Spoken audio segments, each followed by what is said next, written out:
and W239BF Rochester. The sports leader. 95.7 FM and AM 950. The Fan, Rochester. Always live on the free Odyssey app. The Sports Bar with Danger and Battaglia. The Bills travel to South Florida to take on the Dolphins. It's playoff ball, man. We play for these moments, but we're here. I've played well against them in the past, but doesn't mean I'm going to play well against them this week unless I, prepare well and work hard in practice. There's going to be a lot of opportunity here for Josh Allen also to have, big numbers if they can get the passing game just a little bit on track. We need to continue to grow as a team. Passing game being just one area, but continue to grow as a team and improve. Something's going on with Stephon Diggs. A child playing with a lighter caused the fire at Tyreek Hill's home yesterday. Mike Danger. It does speak to a larger distraction, though, and the injuries are there as well. But you've got a lot going on around this team, a lot of noise around this Dolphins team right now, and it has to be hard, if you're even healthy, to stay focused in that environment. Gene Battaglia. Well, here we are. Bills-Dolphins for the AFC East crown. Do you like Buffalo in this game? Ooh, guys, this is a tough one. I keep going back and forth. No one circles the wagons like the Buffalo Bills. 95.7 FM and AM 950 The Fan, Rochester. Hey there, good afternoon. Pull up a stool and join us. Welcome on into the Sports Bar. Danger and Battaglia. Glad you're with us at 95.7 FM, AM 950.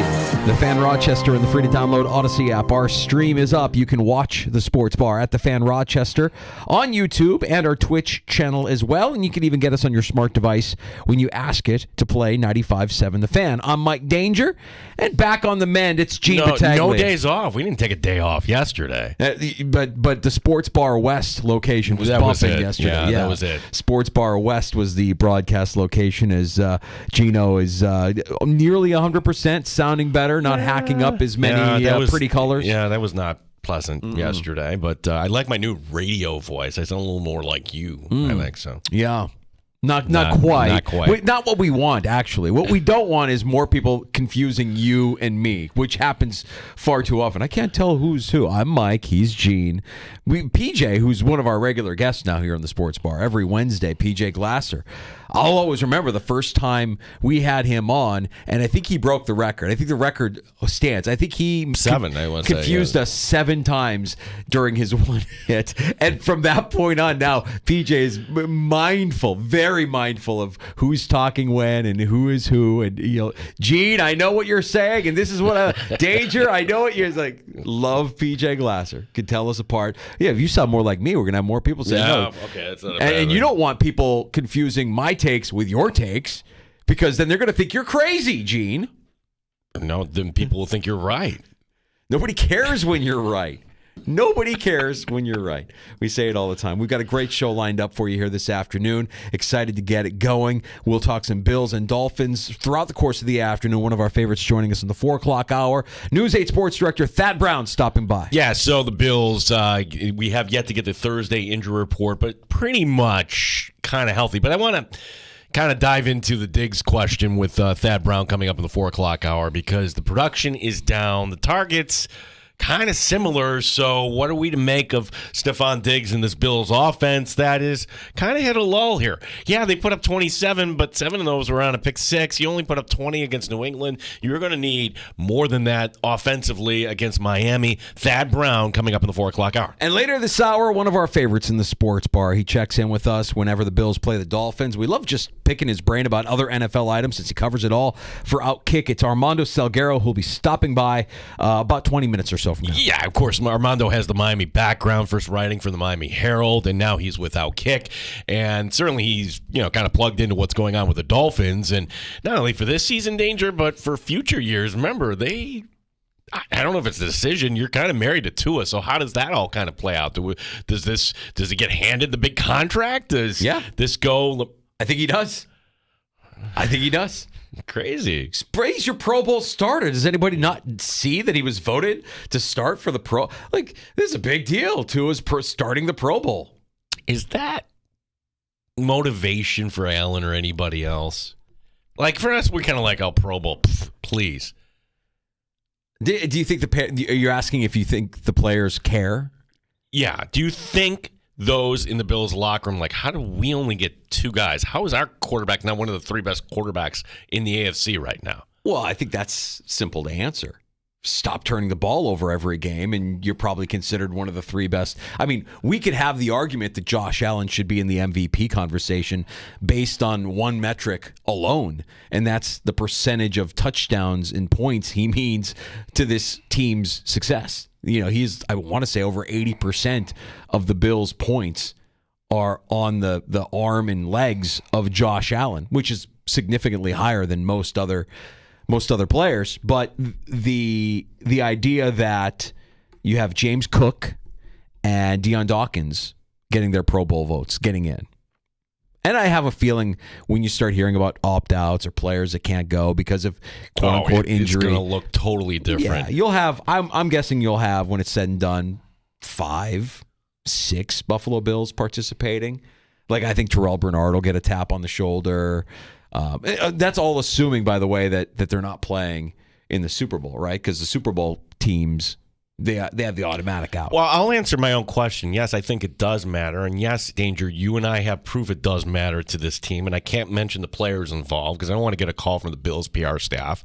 But once upon a time, there was a story about a Bills player who was dissed. And he's still on the team, and he didn't get into the Pro Bowl, and other players were going up to him saying that's BS, that's ridiculous. So yes, they pay attention to this sort of thing, and I would believe that yes, in a way, this is like, oh really, you're better than me. I like Allen wouldn't come out and say that, but I want to see it on Sunday night. Well, if they're buying into what their coach is selling, all that matters is the W, right? All that matters is the win. How you get there is irrelevant. How what your stats sheet looks like after the game doesn't matter as long as you get that W. That's the way it's always been with Sean McDermott. It's the way it's been with a lot of coaches. And if you're preaching that and you have a locker room full of guys that buy into that, then I would say that it.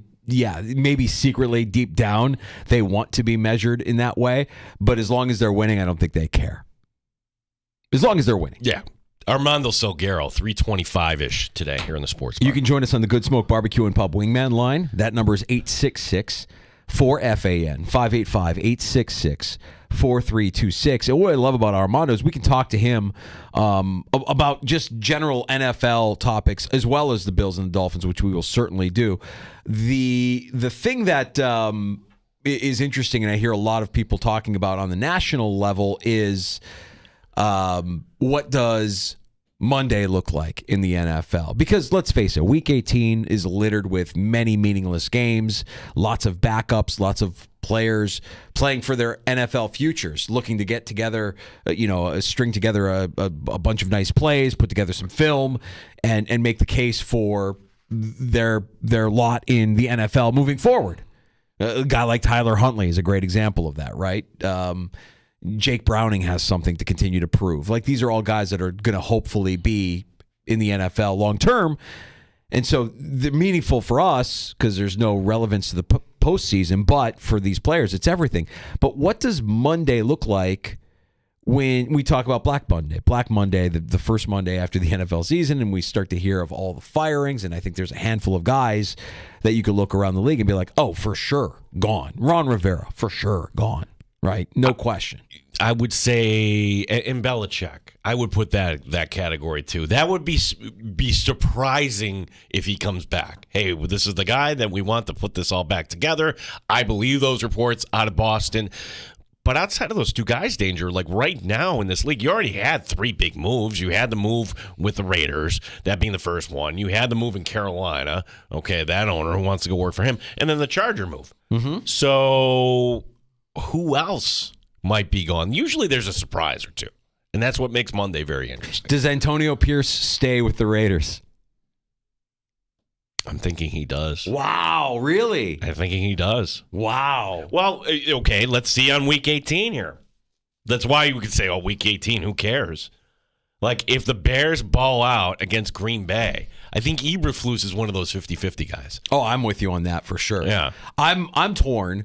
I know how I feel about the quarterback. I know how I feel about what they should do coming up in April, I don't know how I feel about the head coach. And the defense has looked better since the trade deadline. You acquired Montez Sweat, and now I think like this defense is looking the way Matt Eberflus probably intended this defense to look like all along. He's been a difference maker for that defense, and so that's put a pretty good deodorant on Matt Eberflus in his time in Chicago. For the sake of continuity, I guess you hold on to him. But, man, if you beat Green Bay, I'm in. If you beat Green Bay and prevent Green Bay from getting to the postseason, keep Matt Eberflus. You can fire Luke Getsy into the sun. I don't care about that guy. Or you could hold on to Luke. I would even listen to holding on to Luke Getsy. As much as I'm not a fan of his work as an offensive coordinator with the Bears, you keep it together for continuity, and you do in the offseason what you did last offseason, fleece an unsuspecting team for your first overall pick. And if you do that, I guess I could listen to that. But you lose to Green Bay again on Sunday, and you do it in a way that's unbecoming. You get blown out by Green Bay. If it looks like week 1, which was an embarrassment to me, then I'd be fine if they moved on from Eberflus. There's another situation, another coach that we always look at and say, boy, like, what are they doing in Tampa Bay? Well, if they win this week, they're going to be the champs in the NFC South. Hard for me to imagine that you're going to blow out Todd Bowles. Well, you certainly wouldn't if they make the playoffs here, but at some point they would make a decision unless, and I go back to our conversation yesterday with PJ Glasser, like, wait a second here. Like, if you just did the Pepsi challenge, so to speak, blind, you know the line for this game? Tampa Bay, Carolina, 2-14, Carolina, all sorts of trouble. They're just a mess right now. It's only 5.5. You would figure that would be well, that's sharp money going in on this. And Carolina players, they want to stay in this league too. And PJ's like, I don't want to go anywhere near that game. It wouldn't surprise me if Carolina won outright. So, danger, is that another game that's going to determine the fate of a head coach? Look, if you're Todd Bowles and the division's on the line, and you lose to Carolina, you deserve to lose your job. You deserve to lose your job. This isn't new territory for Todd Bowles either. This is the same Todd Bowles that had his team in New York quit on him against Matt Barkley and the Buffalo Bills those years ago. That wouldn't surprise me. You deserve to lose your job if you can't beat Carolina to get into the postseason.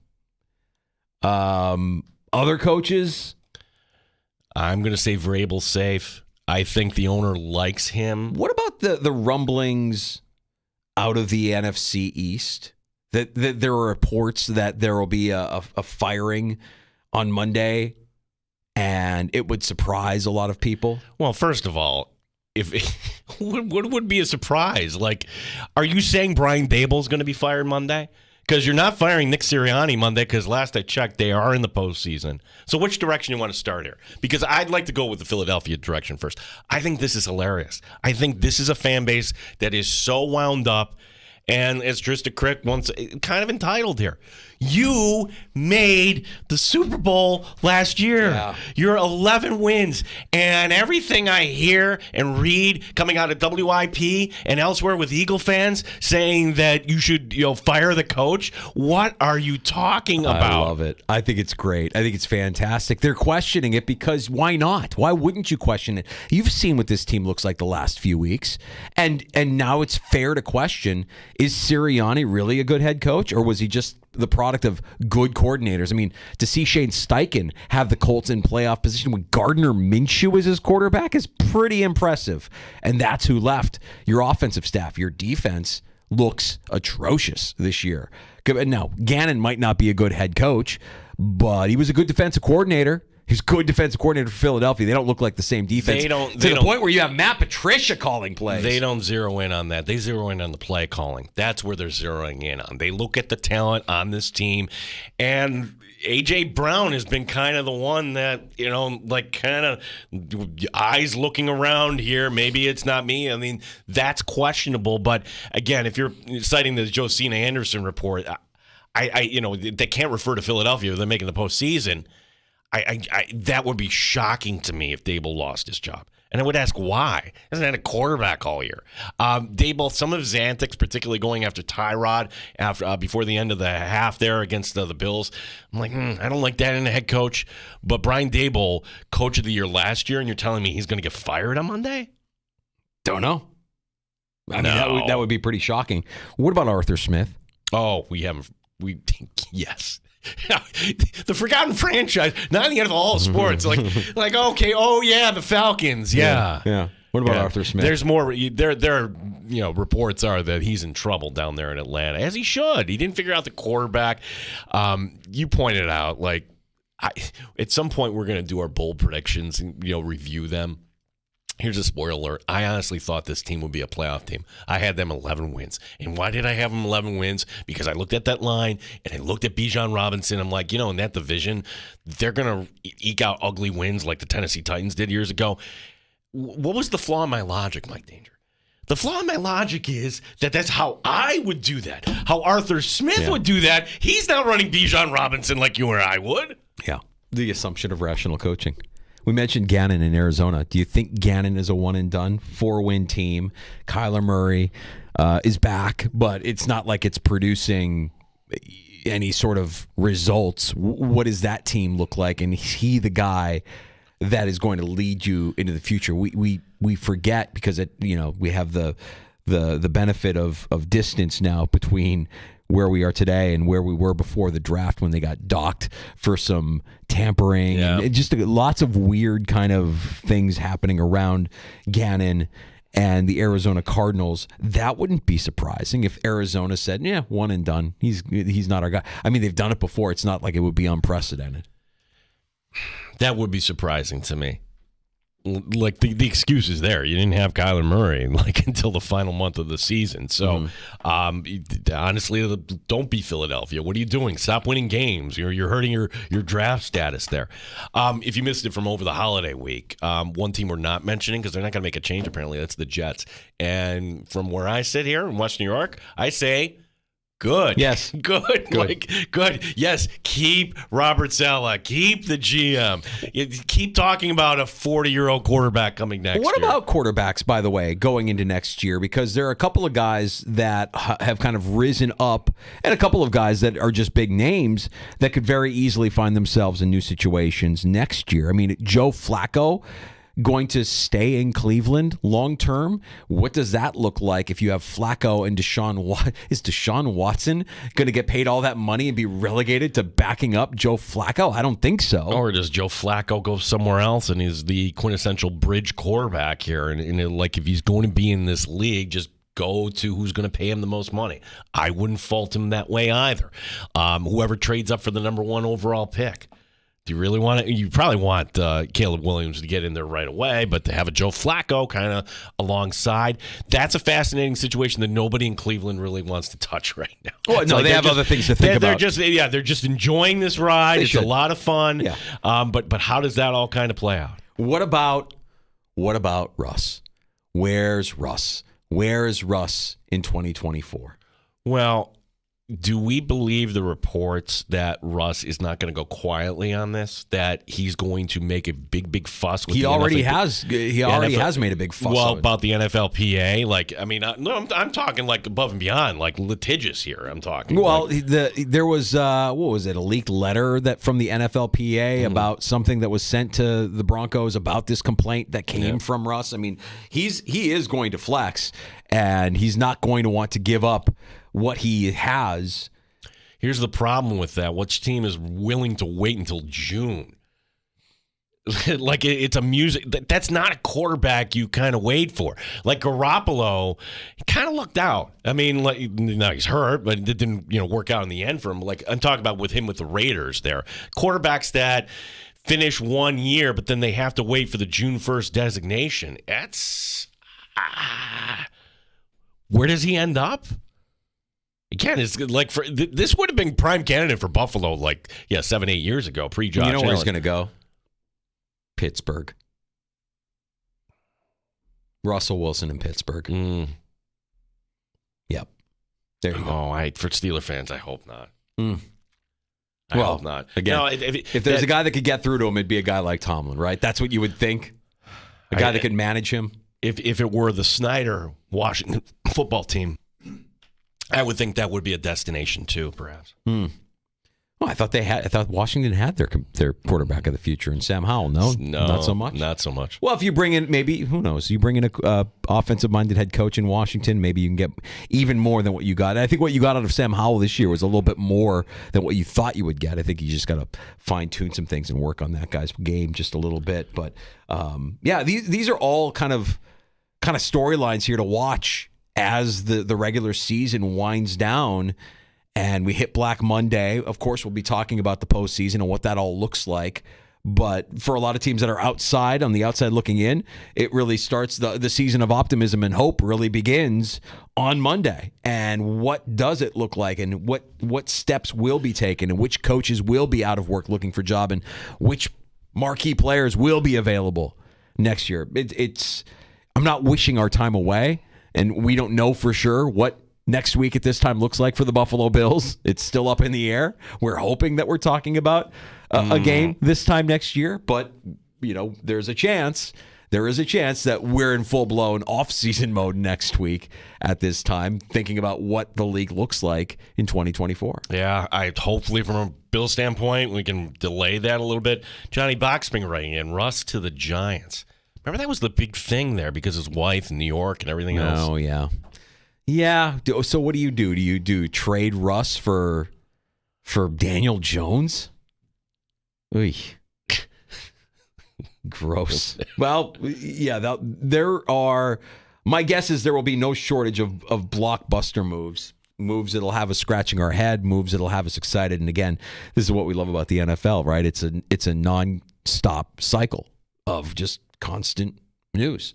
One of the guys that's out there covering it and doing a great job doing so is Armando Salguero from Outkick. Love talking to the real Mr. 305. Armando Salguero talks some Bills, Dolphins, and some NFL news next on The Fan Rochester. You're listening to The Sports Bar.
Rochester Sports Update. It's the first game of 2024 for the Buffalo Sabres. Tonight, the team in Montreal. Devin Levi going back up there. Coverage begins at 7 here on The Fan. 2 Buffalo Bills named to the Pro Bowl. Running back James Cook and left tackle Deion Dawkins. Tight end Dawson Knox knows it's a big game against the Dolphins. We need to win it to get where we want to go. So this is just another week of that.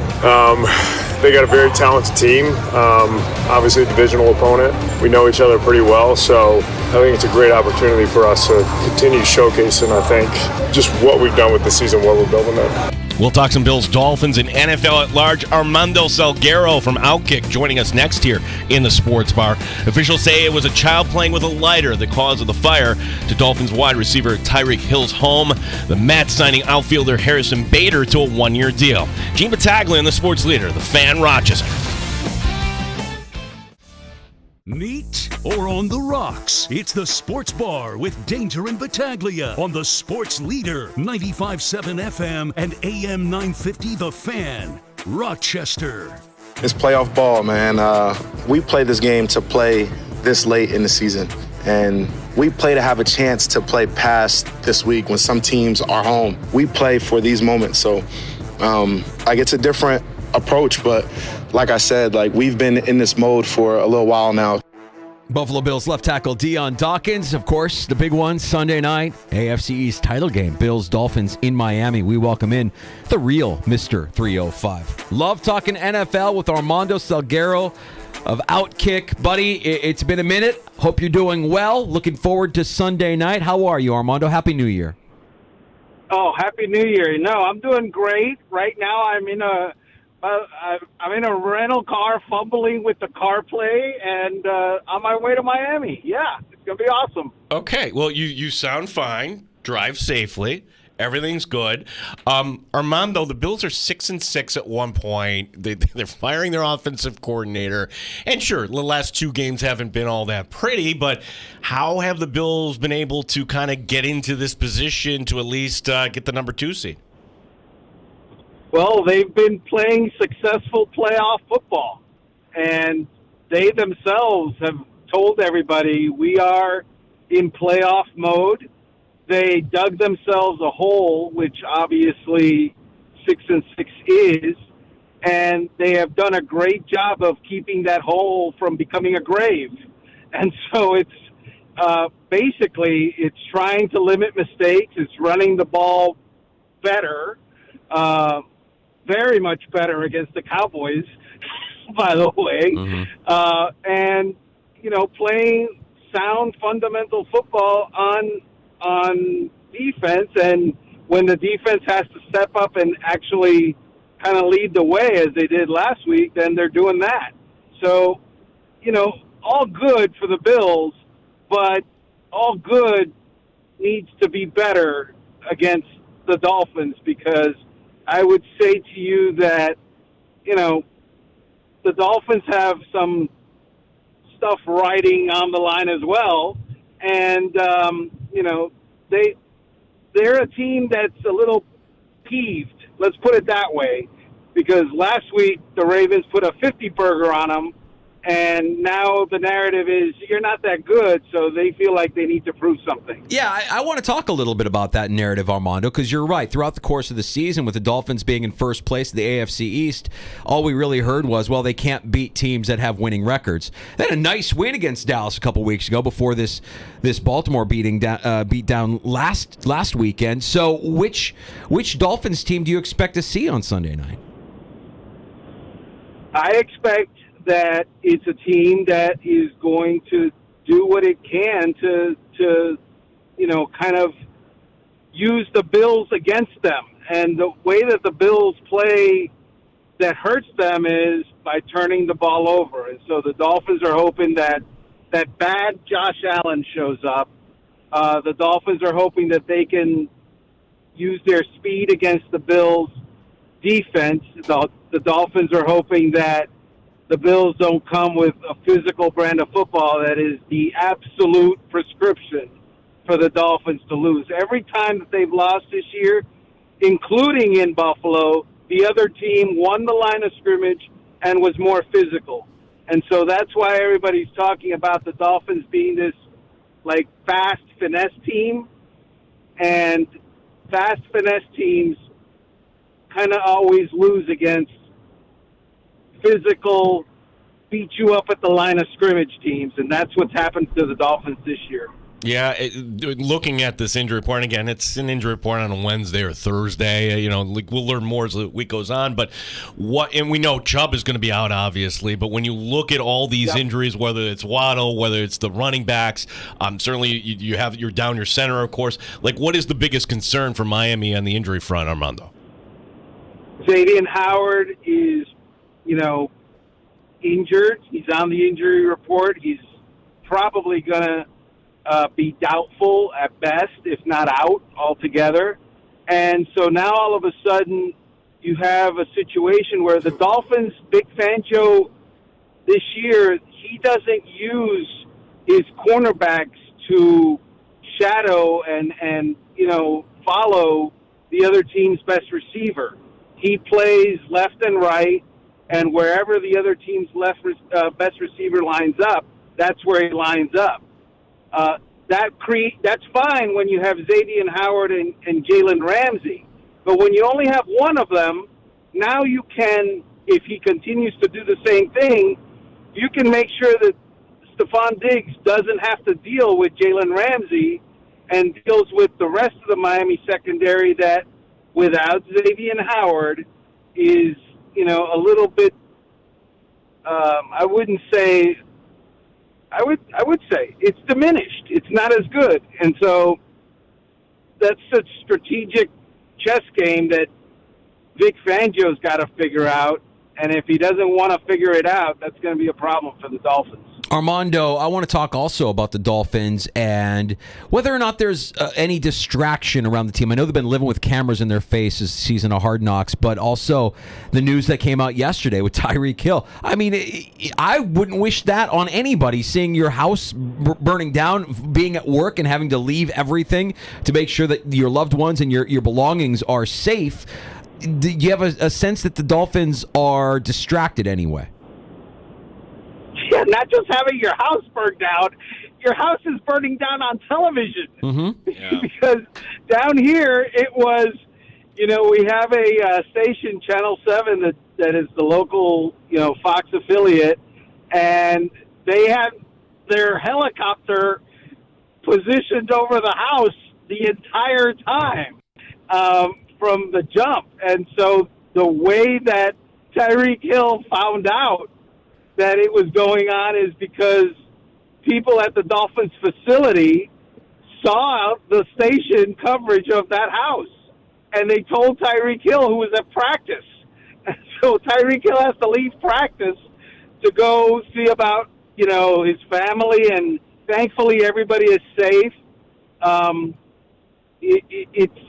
You can replace possessions, so he obviously is happy that the people are all right. But yeah, it's not a good day at all for Tyreek Hill yesterday. That was a rough day, and I wouldn't say that it's a distraction that will rear its head on Sunday, but he could have done better. Let's put it that way.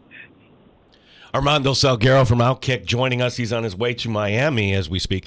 Armando, I don't know how closely you've been following the Steph Diggs storyline here in recent weeks, but what kind of caught our attention last week, now the production's been down here the last month. There's no doubt about that. As far as we know, Diggs isn't hurt, or at least now he's showing up on the injury report. He's not.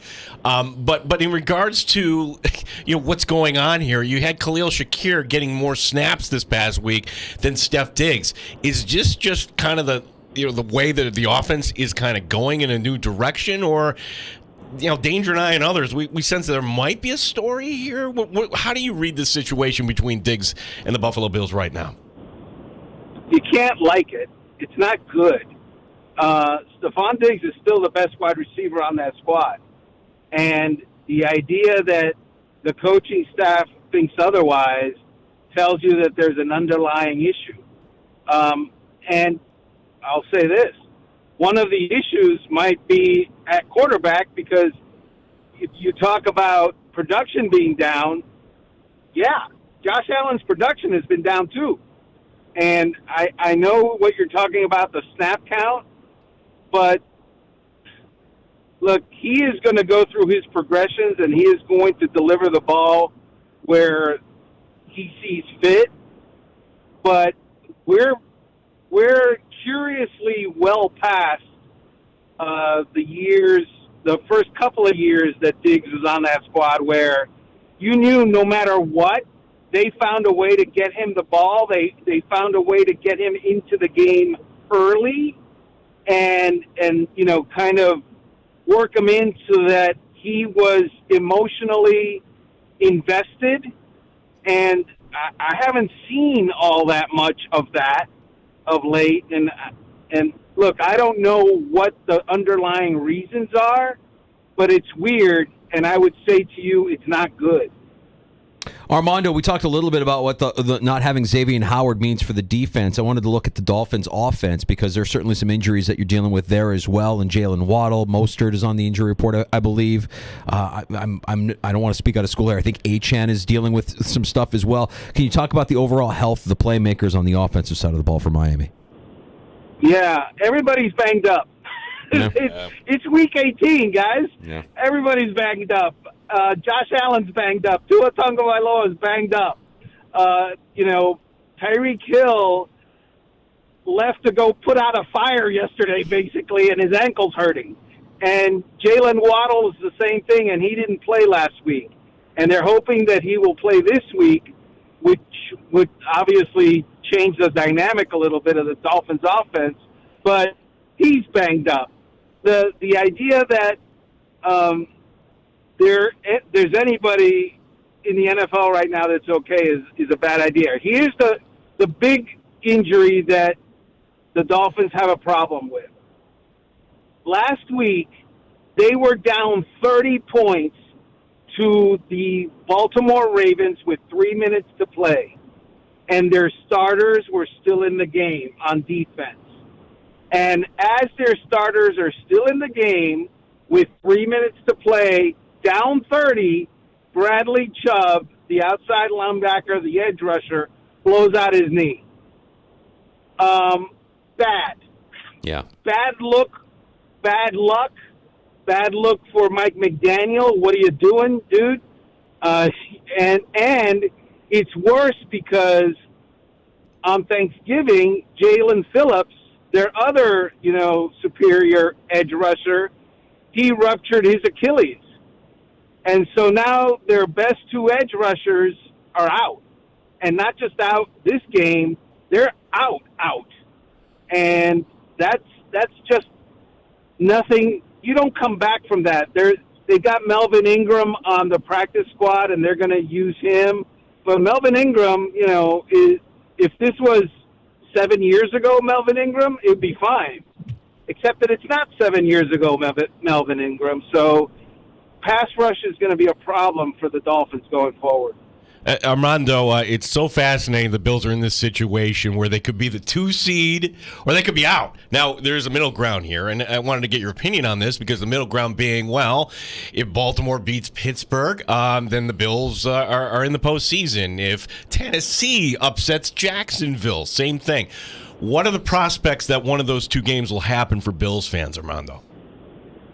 That's impossible. It can happen, but if you're counting on it, you're losing because, as you know, the Ravens are resting Lamar Jackson. Kansas City's not playing Patrick Mahomes, and we don't know who else they're not playing. If they're smart, they wouldn't be playing Travis Kelce and the defensive and offensive line either. So it's hard to get a handle on, Blaine Gabbert and even Mason Rudolph, and it's just, if you guys know how it's going to go, let me know because I have no idea how backup quarterbacks who haven't played all year long and backup offensive linemen who haven't played all year long are going to do. Armando, we love having you on, not just to talk about Dolphins and Bills, but just the NFL in general, because you're so wired and plugged in and do a great job reporting on the league as a whole over there at Outkick. And we know that Black Monday is coming up, and a couple of teams will be moving on. We've already seen a few move on from their head coach here in season. It feels like Rivera's days are numbered in Washington. Are there any surprises? Are there any names that might jump off on Monday that'd be like, oh, whoa, we didn't expect to see that one, or maybe not on Monday, but at some point here in the near future? Well, surprises work both ways in that sometimes guys that you expect to go stay.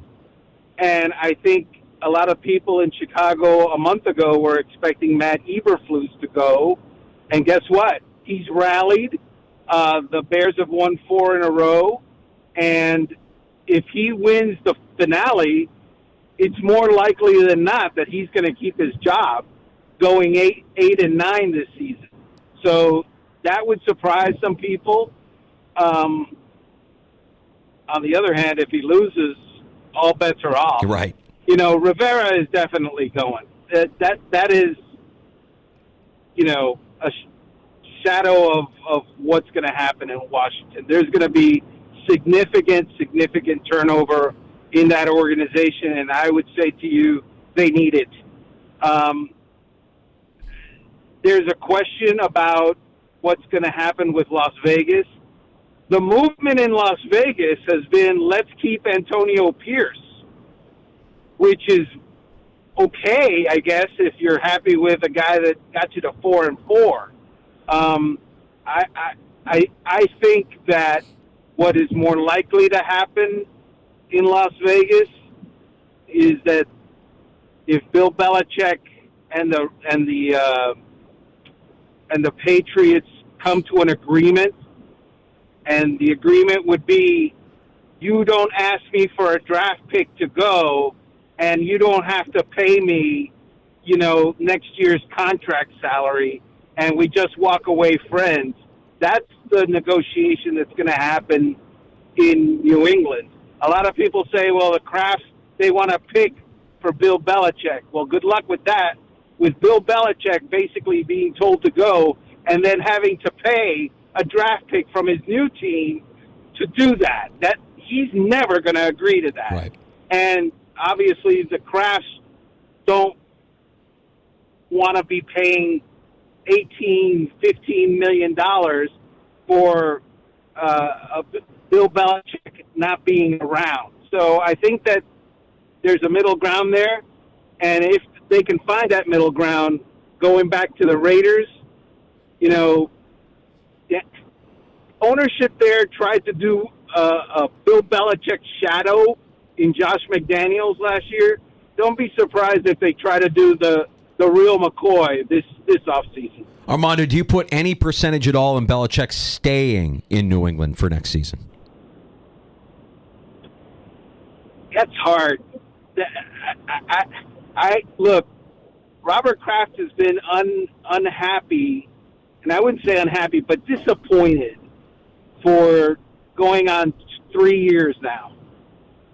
He has a certain standard, and the Patriots have not met that standard, and definitely this year they haven't met that standard. I could see Robert Kraft saying, hey, how about we hire a GM, a personnel person, because that has really been Belichick's failure. It hasn't been as a coach. He didn't forget how to coach. It's just that the roster is just subpar. They don't have playmakers. Their quarterback situation is not good. So you're going to trust the same guy that got the quarterback situation not good and couldn't find playmakers to handle your high draft picks after a 4 or 5 win season? I don't know that Kraft wants to do that, and I don't know that Bill Belichick would say, yeah, okay, you can hire a general manager and I'll just stick to coaching. That feels un-Belichickian for him to just agree to have somebody that has as much power, if not more power than him, after he won 6 Super Bowls. Last one for me, Armando. And would Belichick actually have a voice in like who would replace him if there's going to be kind of a mutual parting of ways? And what would be best for the organization? Just kind of looking out there and starting new and changing the entire culture, or do you see them playing it safe, so to speak, and a Gerard Mayo becomes, for example, the next head coach in New England? Yeah, look, let me just be very frank with you. I don't know what Robert Kraft is definitely going to do. I know that he likes Gerard Mayo. I know that it feels good. It's not going to be a Robert Kraft sole decision. It's going to be a Robert Kraft and the general manager that he hires. And if the general manager says, Mr. Kraft, Gerard Mayo, I respect him. He's a good guy. Let him handle the football, and I'll handle personnel. Then Gerard Mayo has a chance to stay. But if the general manager has a guy that he's got his eye on, or an offensive guru type, then Gerard Mayo, with all his history in New England and all the ideas of him being the coach in waiting, that's out the door. Armando, there are a bunch of storylines that we can look at here as we're setting up the off-season dominoes, but the one that's emerged here in the last week or so that I think is going to be noisy, it's going to be very, very, very loud and could be messy, is what happens with Russell Wilson. What do you think Russell Wilson's future looks like? It looks like he's going to be somewhere else. Yeah. In fact, it doesn't just look like that. He's going to be somewhere else. Guys, I mean, let's face it, Sean Payton wanted to coach the Los Angeles Chargers. They didn't have an opening. The reason he wanted to coach the Los Angeles Chargers is because they have an elite quarterback in Justin Herbert, who is young, who doesn't have an ego, who is very pliable as a person, and he could work with him and mold him. Whereas Russell Wilson, which is what he got, is already, he's got kids. He's not all learning the tools of the trade right now. He's a man, and he is who he is. And Sean Payton went there kind of knowing that, I don't love it, but I'll make it work. Well, he couldn't make it work. They don't like each other, and that's not going to fly. It's just not going to fly. And I think Russell Wilson knows that. And if he doesn't know that, he's not reading the room. They wanted to bench you when you were playing your best ball. What does that tell you? They threatened to bench you when you were playing great. The great Armando Salguero on his way to Miami from Outkick. What can we check out from you and Outkick leading up to kickoff here, Armando? Well, so I do a podcast with Donovan McNabb. Donovan McNabb is, he's brilliant. And he's so brilliant that he makes me look, not like a knucklehead. And so that's how brilliant he is. He exudes brilliance to cover my knuckleheadness. And so I would ask folks to check that out at Outkick and on YouTube, and obviously Outkick.com. By all means, NFL coverage, we come at it. Love having you on with us, Armando. Enjoy the weekend, and let's do it again soon, bud. Thank you, guys. Appreciate it. Thanks, Armando Armando. Salguero. Get his work at Outkick, and the pride of Syracuse University. I mean, who forgets Donovan McNabb and Armando? That's something worth checking out. Yeah, kids, once upon a time, Syracuse was this national level team with McNabb. Anyhow, yeah, I mean, the idea that they don't flip the corners. Vic Fangio has to flip the corners. They don't. If you have Diggs matched up against Eli Apple, potentially, it's a pretty easy read, Danger. You would think that'd mean a big game. Again, the assumption of rational coaching. And what if this is the game where Fangio concedes and says, "Okay, fine, we won't do it my way this game." All right, could it be? Why did Khalil Shakir get all those targets? Could it be McDermott was actually playing chess, knowing and looking ahead here The way these coaches work and the way they think and the way the insecurities and the neuroses that they carry with them from play to play and game to game and week to week. I mean, imagine knowing you got killers on your team. Guys will go out there and get you what you need to win the game and then say, yeah, but we don't want to show too much. No, we don't want to give, we want to win. We just don't want to win by a lot, because if we win by a lot, we'll draw attention to ourselves. Then people will do what they can to try and stop us from doing what we've been doing to win a lot. So let's just do it this way. I don't know, man. I mean, would I put it past them? I would not put it past them. I wouldn't put it past any of these guys. They're all freaks. They're all crazy. Just crazy, paranoid, and they're playing 4D chess. It'll be an interesting one. The Dolphins certainly banged up, losing Chubb, losing Howard, assuming that Howard doesn't go. All the bumps and bruises on the offensive side of the ball. I tell you, if Jalen Waddle can't go, I feel a lot better about the Bills' defense in that game. Remains to be seen. We'll keep an eye on that injury report and keep you posted on that as well. Well, we got the Bills injury report, and yes, Josh Allen practiced fully today, as did Leonard Floyd. Remember, he did not practice. Really, the only guy limited today, Damar Hamlin. Okay. Hyde practicing fully, and Von Miller, who was always given Wednesday off, he was back at practice today. Sounds good. We'll get to Thad Brown, News 8 sports director. He's joining us in the 4 o'clock hour. Happy hour still coming up in the sports bar. We'll get to a round of shots. And we always have time for your calls on the Good Smoke Barbecue and Pub Wingman line. Join us at 866-4FAN, 866-4326. We're going to dish out some takes next in the sports bar. Yeah, so things we can talk about here, and we invite your takes as well here, as who are the hot coordinators? Like, we were talking about, like job openings and vacancies, and you always look at offensive coordinators as potential head coaches, right? Well, the NFLPA did a poll, and we'll tell you who their top 5 is. Mm-hmm. I think it's fair to say you, me, and a lot of people would disagree with us. So why did the NFLPA come out with this top 5? I will explain. And I don't think this is a nominee danger for our first take of the year in 2024. However, Giannis Antetokounmpo said something that's very questionable, to say the least. Shocking. Guy's a weirdo. Speaking of the NBA, there's a team right now. They just can't afford to do what they're doing, because guys like me will point and laugh, and I'm going to do it next, about a team that recently had, in their mind, a very significant accomplishment to add to their resume as a franchise, as an organization. We'll get to that and more next with some takes, and I'll drink to that.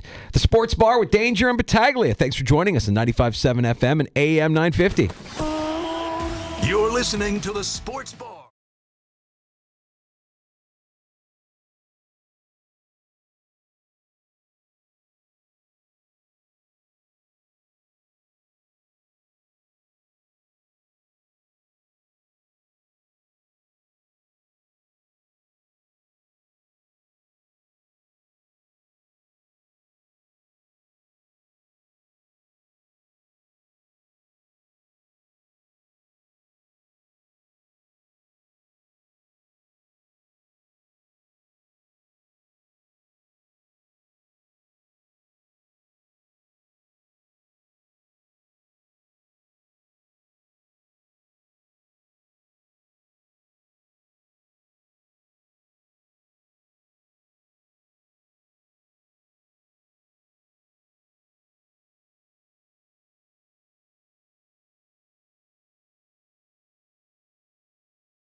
W239BF Rochester, the sports leader. 95.7 FM and AM 950, The Fan, Rochester. Always live on the free Odyssey app. The Fan, Rochester, sports update. Let's see if 2024 means a new beginning for the Buffalo Sabres tonight as they are in Montreal. Head coach Don Granato wants a quick start. We got to get in the moment, period. And that's why I say that. Too much talk about the past, too much talk about concern of this or that. We need to get in the moment. We have not been in the moment with any consistency this year. And for us tonight, it's the next game. And that should be everything to elevate, to compete, and stay in the moment. Coverage begins at 7 o'clock here tonight on The Fan Rochester. The Amerks back home tomorrow night against Cleveland. 2 Buffalo Bills named to the Pro Bowl, running back James Cook and offensive lineman Deion Dawkins on the Thursday injury report. Everyone good to go with the exception of Damar Hamlin. He was limited. Officials say it was a child playing with a lighter the cause of the fire to Dolphins wide receiver Tyreek Hill's home. The Mets signed outfielder Harrison Bader to a 1-year deal. Gene Battaglia, The Fan Rochester. Sports Bar with Danger and Battaglia. The Bills travel to South Florida to take on the Dolphins. It's playoff ball, man. We play for these moments, but we're here. I've played well against them in the past, but doesn't mean I'm going to play well against them this week unless I, prepare well and work hard in practice. There's going to be a lot of opportunity here for Josh Allen also to have, big numbers if they can get the passing game just a little bit on track. We need to continue to grow as a team. Passing game being just one area, but continue to grow as a team and improve. Something's going on with Stephon Diggs. A child playing with a lighter caused the fire at Tyreek Hill's home yesterday. Mike Danger. It does speak to a larger distraction, though, and the injuries are there as well. But you've got a lot going on around this team, a lot of noise around this Dolphins team right now, and it has to be hard, if you're even healthy, to stay focused in that environment. Gene Battaglia. Well, here we are. Bills-Dolphins for the AFC East crown. Do you like Buffalo in this game? Ooh, guys, this is a tough one. I keep going back and forth. No one circles the wagons like the Buffalo Bills. 95.7 FM and AM 950, The Fan, Rochester. Back in the sports bar, it's Danger and Battaglia. Great conversation last hour with Armando Salguero from Outkick, not just about the Bills and the Dolphins, but the NFL as a whole. Hey, kind of a weird week, right? Week 18, this final week of games, and a lot of starters are resting and a lot of meaningless games, but there are a lot of fascinating storylines. We encourage you to go back and listen to that conversation if you're just joining us. We'll have it up on demand for you wherever you get your podcasts. Search out the Sports Bar in the Odyssey app, Apple Podcasts, Spotify, Stitcher, all of them. And while you're checking out the Sports Bar, go online and watch the stream at The Fan Rochester, our channel on YouTube, also on Twitch. We appreciate you checking us out locally as well at 95.7 FM and AM 950. I'm Danger, that's Battaglia. No football tonight. I know, it feels weird. Feels a little weird. Lots of hockey tonight. Oh, yeah. 14 games Lots in the NHL. Lots of hockey tonight. Good job by the NBA only scheduling 2 games. Like the first Thursday, we don't have football. We think we just want to load up and say, here's the NBA. Oh, only 2 well, games. It'll force a lot of eyeballs onto TNT if you're an NBA fan, because that's the only outlet tonight that has anything going on if you're an NBA fan. But plenty of hockey tonight. Lots of college basketball tonight. Yeah, so, and you're right. This is a weird week because some teams, you're ready for the offseason and the changes that are ahead. And for the rest of us, all right, what is the seeding? Let's get to the real main event here. And if you're a Bills fan, you want to just get to Sunday night. I saw this, Danger, because going for those teams are going to be hiring head coaches. Yeah, you could go the experience route. I'm sure Bill Belichick, if he wants a job, can find a job, assuming he's going to be out. I'm sure Jim Harbaugh is going to get lots of opportunities should he officially make that decision. But it used to be just a coordinator. No. It's the offensive coordinator, right, that's going to be getting the interviews here. And I saw this come across here. I don't know if you saw this. The NFLPA does a survey. And what the survey was kind of rate their coaches. Who are the top 5 coordinators? And they ranked the top 5, special teams coordinators, for example. The guy down in Dallas, Fossil, number 1.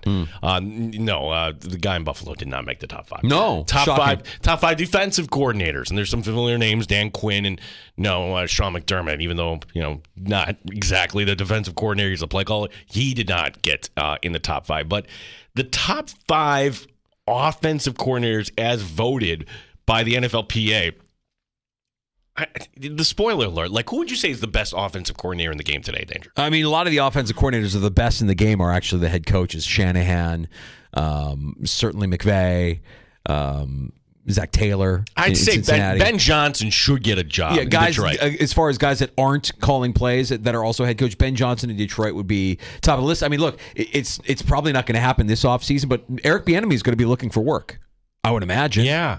So with that, I'm going to present to you the NFLPA's, as voted again by the players, the top 5 offensive coordinators. Number 1, Frank Smith in Miami. Oh, who cares? Number 2, Thomas Brown. Who is he? Oh, who cares? It's in Carolina. What? Yeah. Number 3, Brian Schottenheimer in Dallas. Brian Callahan in Cincinnati, and Kellen Moore of the Chargers rounding out the top 5. This has to be a joke, right? What, Thomas Brown gets in for what? Not developing a quarterback? Brian Schottenheimer doesn't call the plays. Kellen Moore, you're going to be looking for work soon. Again, the source here, the players. And this is the take here. Everyone likes the boss you can drink with, but the boss you can drink with is not going to get the most out of you. Okay, that's the way I kind of view this list here, Danger. Okay, so you're in line with the guy like Sean McDermott then, in that if you have too good of a relationship with your players, you're of no use to me. Chad Hall, wide receivers coach. I think there's a balance. I think you have to earn the respect. I think you have to know your players' kids' names. I think you have to kind of be invested somewhat personally. But explain to me how Thomas Brown is on this list. I don't need to be liked. I need to be respected as a boss. Do you want, Danger, you have a lot of people reporting to you. Do you need to be liked? No, I don't really care anymore. There was a time in my life maybe where I was younger and more insecure because I was younger where that mattered to me. Now I don't care. I think as you get older and wiser and gain more life experience and work experience, that kind of fades away. So the one thing that I would say about at least 2 of these guys on the list is they're kind of unknown commodities, right? They're probably guys that are just trying to prove their way. I mean, Schottenheimer has a name. Callahan has a name. They have a history attached to their names. Kellen Moore, isn't very far removed from playing in the NFL. So there's something there. But if you're Frank Smith or Thomas Brown, yeah, you're probably you probably do want to have those kind of relationships with your players where they don't really... They just need to like you. You need to be liked. You need to be liked and respected instead of just respected. Now, I know what you're wondering. Tell me where Dorsey and or Brady came in on the list. No, they only released the top 5. No. So they don't want to shine a negative light. I'm also curious as to what they asked them. Like, what were the questions that got this... That led to these coaches being ranked in the top 5. Like, what is it about them that got them there? Is it just their demeanor, their personality, their ability to call plays, their ability to develop, how they are in practice, how they are off the field, whatever it is? Like, all of that matters. And this is the NFLPA, and every organization does this, right? We just went through it last month. Here's your employee satisfaction survey, and please tell us how engaged you are, and tell us about what we could do better, and we're here to make this a better place for you. Every company does that. We'll keep everything anonymous, we promise. Yeah, which they're never anonymous. We'll keep everything anonymous. We promise. We won't look at them. Who wrote that about me? Yeah, that's right. That's right. Absolutely right. Hey, I just wanted to point out here on January 4th, 2024, that the Los Angeles Lakers are now a sub-500 team. They've lost 3 in a row and lost to the Heat with no Jimmy Butler. But, that in-season tournament banner, it looks great in the gym right now. You guys are a bunch of losers. Celebrating the in-season tournament, and you're not even a 500 team. Oh, don't worry, Danger. Not a 500 team, but right now they're the 10th seed. Remember, we have the expanded playoffs. I get it. And they're still hey, in look, the postseason. Gene, I want them to make the postseason. It's just more time for me to appreciate LeBron James at age 39. I don't know if you knew that. LeBron is 39 now. He just celebrated his birthday last week. And, I just need as much time as possible to appreciate a guy that I don't understand why he believes he isn't appreciated enough already. The NBA is upside down here. Have you taken a look at the Western Conference standings recently? Number 1, Minnesota? Yeah. OKC, I hear a lot of talk about the Thunder. Denver, the Clippers, Sacramento, and New Orleans. 6? Yeah. The Clippers are interesting because there's a part of me that wants to buy in and believe that they could be good. There's another part of me that just thinks that they're frauds and that the Clippers will do as the Clippers do because of the people that are involved. The Kawhi Leonard will somehow find his way injured, and James Harden will continue to do James Harden. Like, there's a lot there to like. Paul George, all of that, but they're still the Clippers, and at some point, when do they expose themselves to be the frauds that they are? Over in the East, Boston's got the top record. Second is Milwaukee, 24-10 on the season. But something weird, they've lost not once, not twice, not 3 times. They have lost 4 times to Indiana this year. 4 times. Now, how could you skip? Well, one of them was that in-season tournament you were talking about. Well, that's a little concerning, right? If you are the supposed one of the top contenders like Milwaukee is. Hey, you're losing 4 times to a team in a season, and we're not even, past the first week in January. Giannis Antetokounmpo, do you think he was upset? Do you think he played it down? This was Giannis following last night's loss. And you think about it. Now, when you go back home and you sleep and you wake up, you think about it. Now, when you go back and work out, you think about it. When you're about to get freaky at night, you think about it. What? Wait, you're about to get freaky at night? Like, you're thinking about a loss? Are you trying to be funny? What? I don't know, man. I want to give him a pass because I think he's still kind of like trying to articulate what he's thinking, and it doesn't come off. He comes off as a weirdo.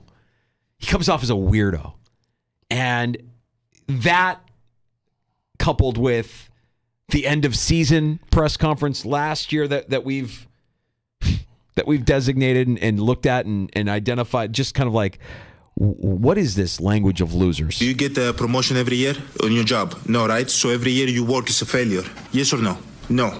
Every year you work towards something, towards a goal, right? Which is to get a promotion, to be able to take care of your family, to be able, provide the house for them or take care of your parents. You work towards a goal. It's not a failure. It's steps to success. You know what it is? I've identified it. Here's what it is with Giannis. He could eliminate any sort of criticism his way for what he says, last night or at the end of last season, by instead of what he does is he gets defensive and he answers the question with the question and tries to turn it around on the person that's asking, like, how dare you ask me that question? Yeah.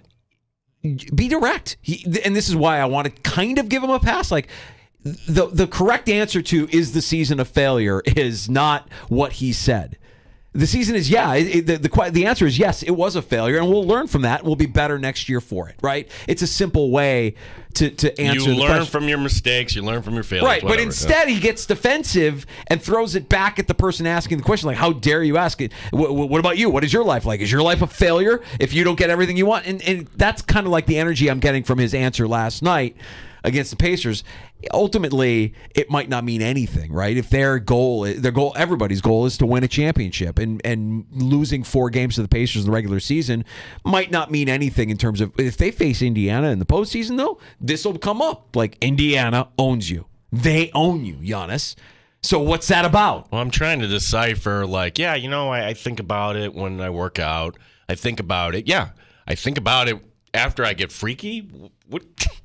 He's just a weirdo. He's lots of weird energy around that guy. The chasing after the ball boy the other night, that whole thing too. Yeah, that was weird. He's a weirdo. He's a weirdo. And I want to give him a pass because I think he's trying really hard to fit in, but I just don't know that he's able to articulate what he might be thinking.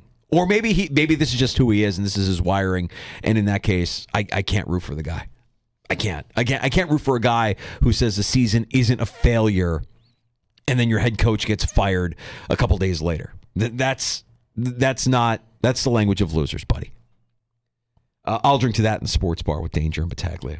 Thad Brown, News 8 sports director. Love having him on as we can look ahead to Sunday night. Bills and Dolphins, get Thad's takes on what's been going on with the Bills here the last couple of weeks. they offensively don't look like the same team. There have been some struggles, some inconsistencies.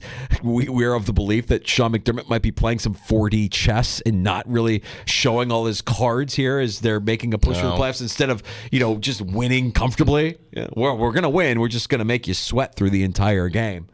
And what about Diggs and the decrease in production and usage?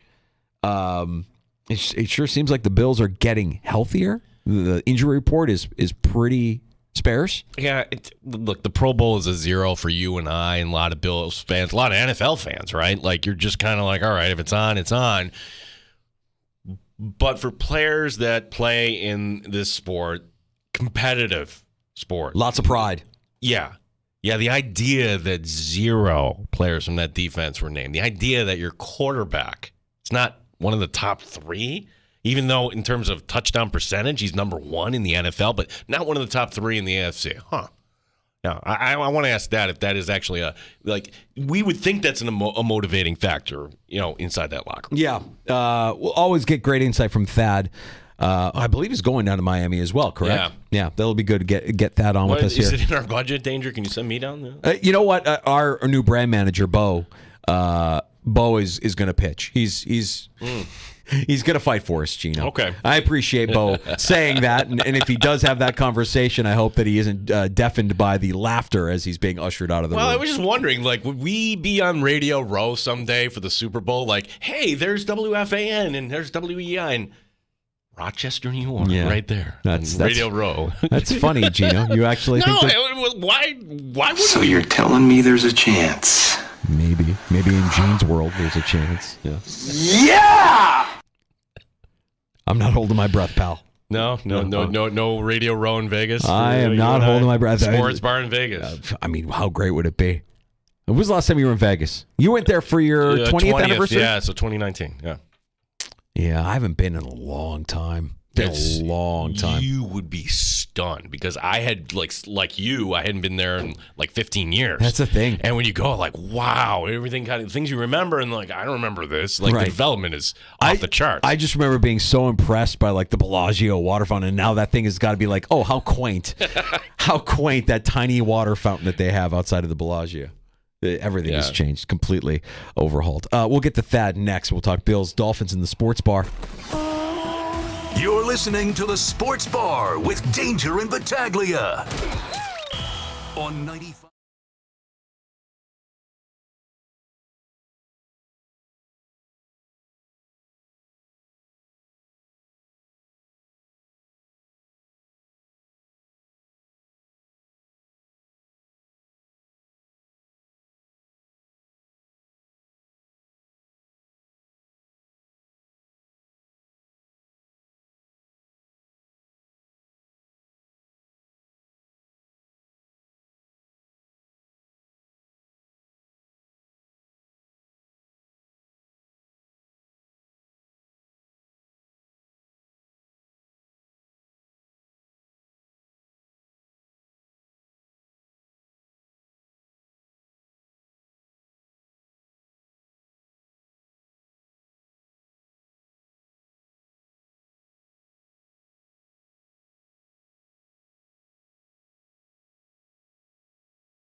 Sports Update. It's the first game of 2024 for the Buffalo Sabres tonight. The team in Montreal. Our coverage will begin at 7 o'clock here on The Fan. Amherst are back home tomorrow night against Cleveland. 2 Buffalo Bills named to the Pro Bowl. Running back James Cook and offensive lineman Deion Dawkins. Dawson knocks on the Dolphins. We need to win it to get where we want to go. So this is just another week of that. They got a very talented team. Obviously a divisional opponent. We know each other pretty well, so I think it's a great opportunity for us to continue showcasing, I think, just what we've done with the season, what we're building up. Thad Brown, News 8, joining us next here in the Sports Bar. Officials say it was a child playing with a lighter, the cause of the fire to Dolphin wide receiver Tyreek Hill's home. The Mets signed outfielder Harrison Bader to a 1-year deal. Gene Battaglia on the Sports Leader, 95.7 FM and AM 950, The Fan, Rochester. Pull up a stool and join us. 585-866-4FAN. 866-4326. The Sports Bar with Danger and Battaglia on the Sports Leader, 95.7 FM and AM 950, The Fan, Rochester. AFC East on the line Sunday night. It's the Bills traveling down to Miami, and we're previewing it all day. Thad Brown, News 8 Sports Director, joining us now in the Sports Bar. Before we talk about the game, Gino mentioned in his sports update that the Bills had 2 Pro Bowl selections in James Cook and Deion Dawkins. We've been kind of grappling with the question of how much that means to players. Is there a chip on the shoulder of players like Josh Allen or anybody else that believes that they are worthy of a Pro Bowl nod but didn't get it with the announcement that came in the last 24 hours? I don't think there's a ton. I mean, Josh Allen, frankly, has enough on his plate to find motivation that he shouldn't need the Pro Bowl to be there. Maybe if you're Ed Oliver, I think Ed Oliver's got an excellent case. I wouldn't be stunned if he was an All-Pro, by the way. And it does. The last 2 years, the Bills have had a player who was not in the Pro Bowl at all, but who ended up being a first-team All-Pro, Matt Milano, Jordan Poyer. So it wouldn't stun me if Oliver made that 3 for 3. So he might have a case to where he's maybe up a little bit, but I think for the most part, if you're a player that gets motivated by that, then you're kind of creating it for yourself. And if it wasn't the Pro Bowl, you'd figure something else out anyway. So I'm not overly into the idea of, these guys are going to be fired up, because frankly, there's probably half the league that for this weekend feels that way, that I got passed over. This is how I'm going to be motivated this week. I mean, these guys, to be professionals at this level, you need to find a way to get ready. And most of the time there's plenty that's on the line to begin with, because this is their livelihood to begin with. So it's sort of a playoff game. It might be if things don't go on the scoreboard for Buffalo and these other games. In entering this game, that it's not like the Bills' offense is playing their best football here. You saw them put up only 20 points against New England, the other 7 coming by a pick 6. Let's start with Diggs here. What do you make of Diggs and his lack of production here in the last few weeks? Is there something else going on that we're not aware of? That seems to be the most likely scenario, is that there is some sort of, whether it be an injury or something going on that is hampering him, because it's not just not producing, it's not playing. He has been a guy who's averaged a little over 80% of snaps for his Bills career, but over the last 3 weeks, he's playing at around 60%. So they're just not putting him on the field. And, some of those situations is not just, okay, well, they're taking him off the field on first and second down. No, he's off the field on third down occasionally too. Now, he's still playing most third downs. So, that's where you start. And I don't know what reason there would be to take Stephon Diggs off the field unless it is health related. Maybe even, trying to save him for the playoffs. I actually went through his playoff record to see if he's a guy that maybe wore down at the end. And, certainly the games where the Bills got eliminated, he did not play great, but Josh Allen didn't play great in most of those games either. So it's hard to put that all on Diggs, and he's still playing plenty of snaps. So unless there's some feeling that by playing him less, he'd be better off for the postseason, I got to figure that there's something going on. And even if that was the case for the Bills, well, they've been playing playoff games for the last 4 weeks. I mean, you don't sit the guy now when the games you needed to get to the postseason, so he's ready for a postseason. That might not even happen. So, that's where I start. Then after that, the one thing I will say is that each of the last 2 weeks, he had a play where he got loose deep to where if Josh Allen hits him, now we're not talking about the production being that far down. Now all of a sudden it's, well, yeah, he only had 5 catches, but it was for $110 and a touchdown. So there are some small sample size things that are going on here. Thad, can I introduce something else to this as well? And I might be completely off base, but my general view of NFL head coaches is that they're paranoid freaks. They're competitive and they're always second guessing themselves and always trying to gain an edge however they may do. Do you think Sean McDermott, now with Brady as his offensive coordinator, is holding back? Was he maybe concerned that the Bills were showing too much at a time? They're winning games, but they're just not winning them in a dominating way. Are they holding back for the postseason, or do you really believe that desperation that we believe they should have is true and genuine, and that they are just going about it in a way that we're kind of puzzled by? In the same way that it doesn't make sense to keep Stephon Diggs off the field for that reason, it doesn't make sense for them to hold back. I mean, they needed to win these last few games. I mean, if they had dropped one to the Chargers or the Patriots because, well, we were holding something back so we could unleash it in the playoffs, well, good for you, but there ain't going to be no playoffs now. And, that's still the scenario possibly for Sunday night. So, I mean, we are so devoid of logical explanations that I'm not going to sit here and tell you that thought is totally out of bounds. But it's the kind of thing where if that's what they're doing, then that almost makes less sense than not playing them in the first place. Yeah, I'm curious to see, because traditionally Vic Fangio doesn't flip his corners here, Thad.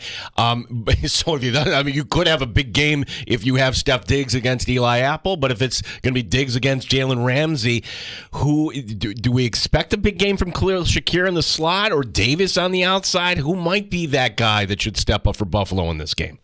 Man, your guess is as good as mine there. The like you said, the Dolphins don't generally flip corners, and you guys talk about what NFL coaches are like, and one thing NFL coaches don't do a ton of is change the thing that's worked for them forever. So I agree with you guys that it didn't seem like Jalen Ramsey is going to be traveling with Stephon Diggs. So you'd think this would be an opportunity for Diggs to have a big game.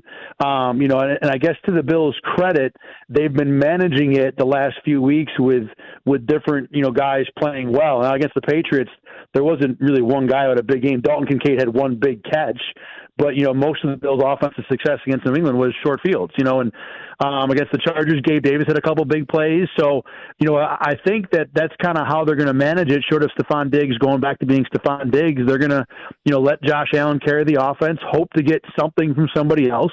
The run game's been pretty efficient, and that Dallas game was great. And outside of that, it's been okay. But I wouldn't sit here and say I want to see James Cook carry the ball 25 times as a formula to win any big game for the Bills. So, I think the one thing we've heard a lot from Sean McDermott and Joe Brady to an extent is, let the ball find where you find the player who's open. Let Josh Allen go through his progressions and find who's open, and whoever ends up being open more often than not is the guy who has the big game. And the other part of that, when you look at Miami's defense, we saw this in Week 4. I mean, the Dolphins just getting beat up last week by Baltimore. It's the physicality. I mean, it's winning that line of scrimmage, and it is the ability to run the football. I mean, could we see, maybe it's not the 25 carries that we're talking about for James Cook, but maybe a game plan more in line with what we saw against Dallas, knowing that, hey, look, against New England, it was tough sledding, but that's a good run defense. Miami, you can actually maybe run the ball and out physical Miami at home on Sunday night. Yeah, 100%. That's a great call.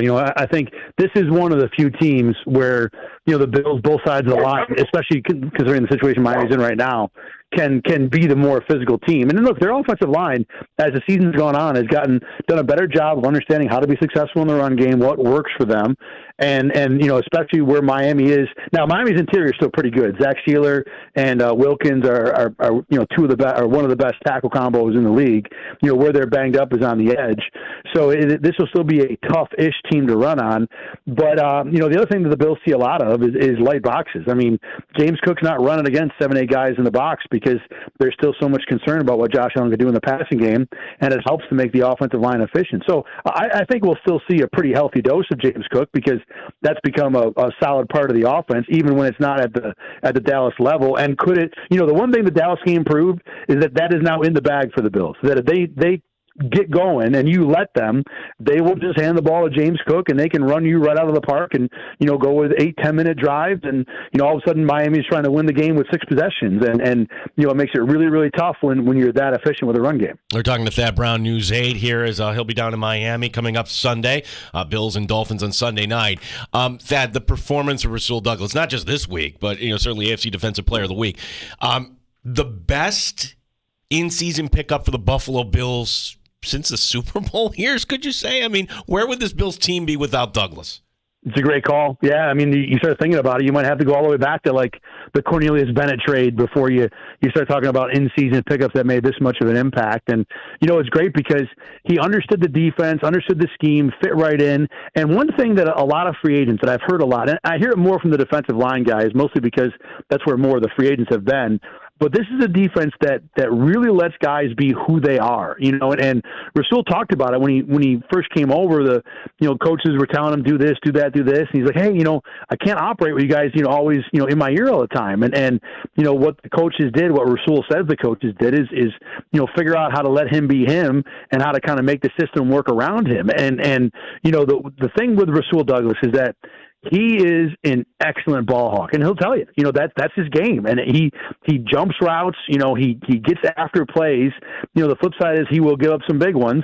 But when it comes to that ability to be a ball hawk and to chase and create turnovers, he's probably the best guy that Sean McDermott has ever had in Buffalo at doing that one particular job. And they've been able to unleash him in games, and he's had, multiple turnover games twice now in less than half a season with Buffalo. And, to your point about where would the Bills be, they needed someone else on the back end to be a dictator and someone who can create stuff. And, Douglas has been everything they possibly could hope for in that department. The return of Daquan Jones was productive last week. And it just, once again, Thad, I mean, having him back here, especially when you need him most in these games that you have to have. Talk a little bit about what his presence on that defensive line does for guys like Ed Oliver and for the Bills pass rush as a whole.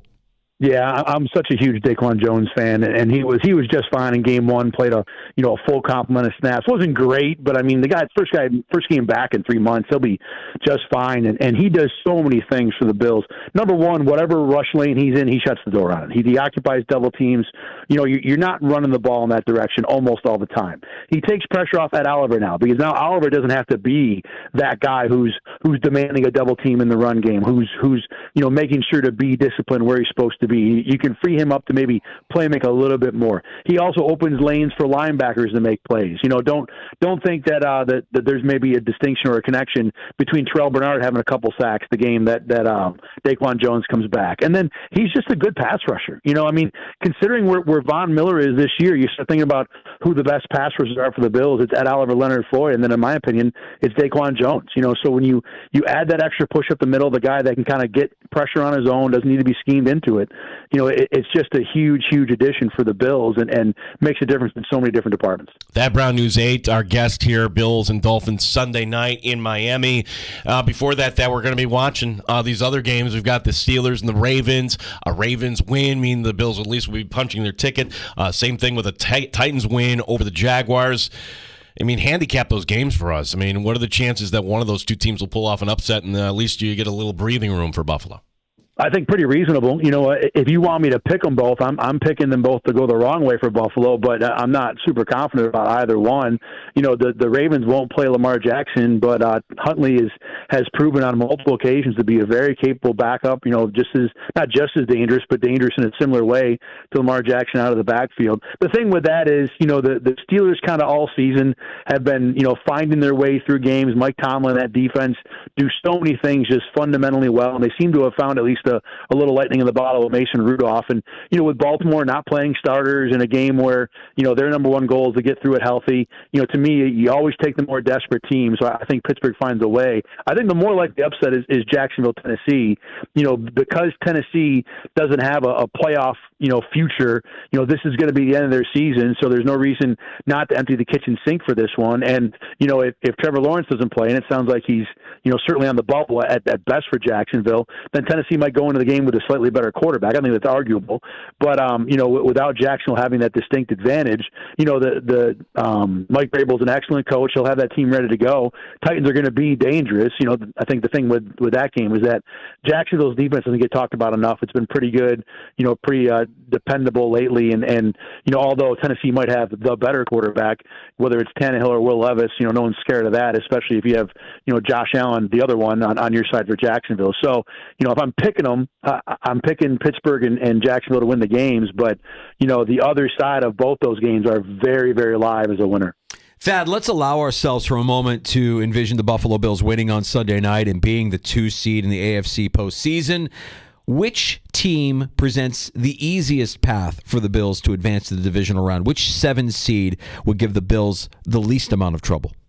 I would think Pittsburgh, depending on, I don't think Miami can get to the 7, so I haven't actually thought fully about which team it would be. I think it's Pittsburgh or Jacksonville. Correct me on that if I'm wrong. I'm sorry, Pittsburgh or the winner of the Houston-Indy game, correct? Mm-hmm. Yeah, I believe so. That's okay. it, Yeah. So actually, to be honest, I think I go Indy, to be honest. With Gardner Minshew, with coaching staff that hasn't been there, done that, without really anything super dependable on offense. I know Johnny Taylor is healthy now, but what has he been for the last year and a half?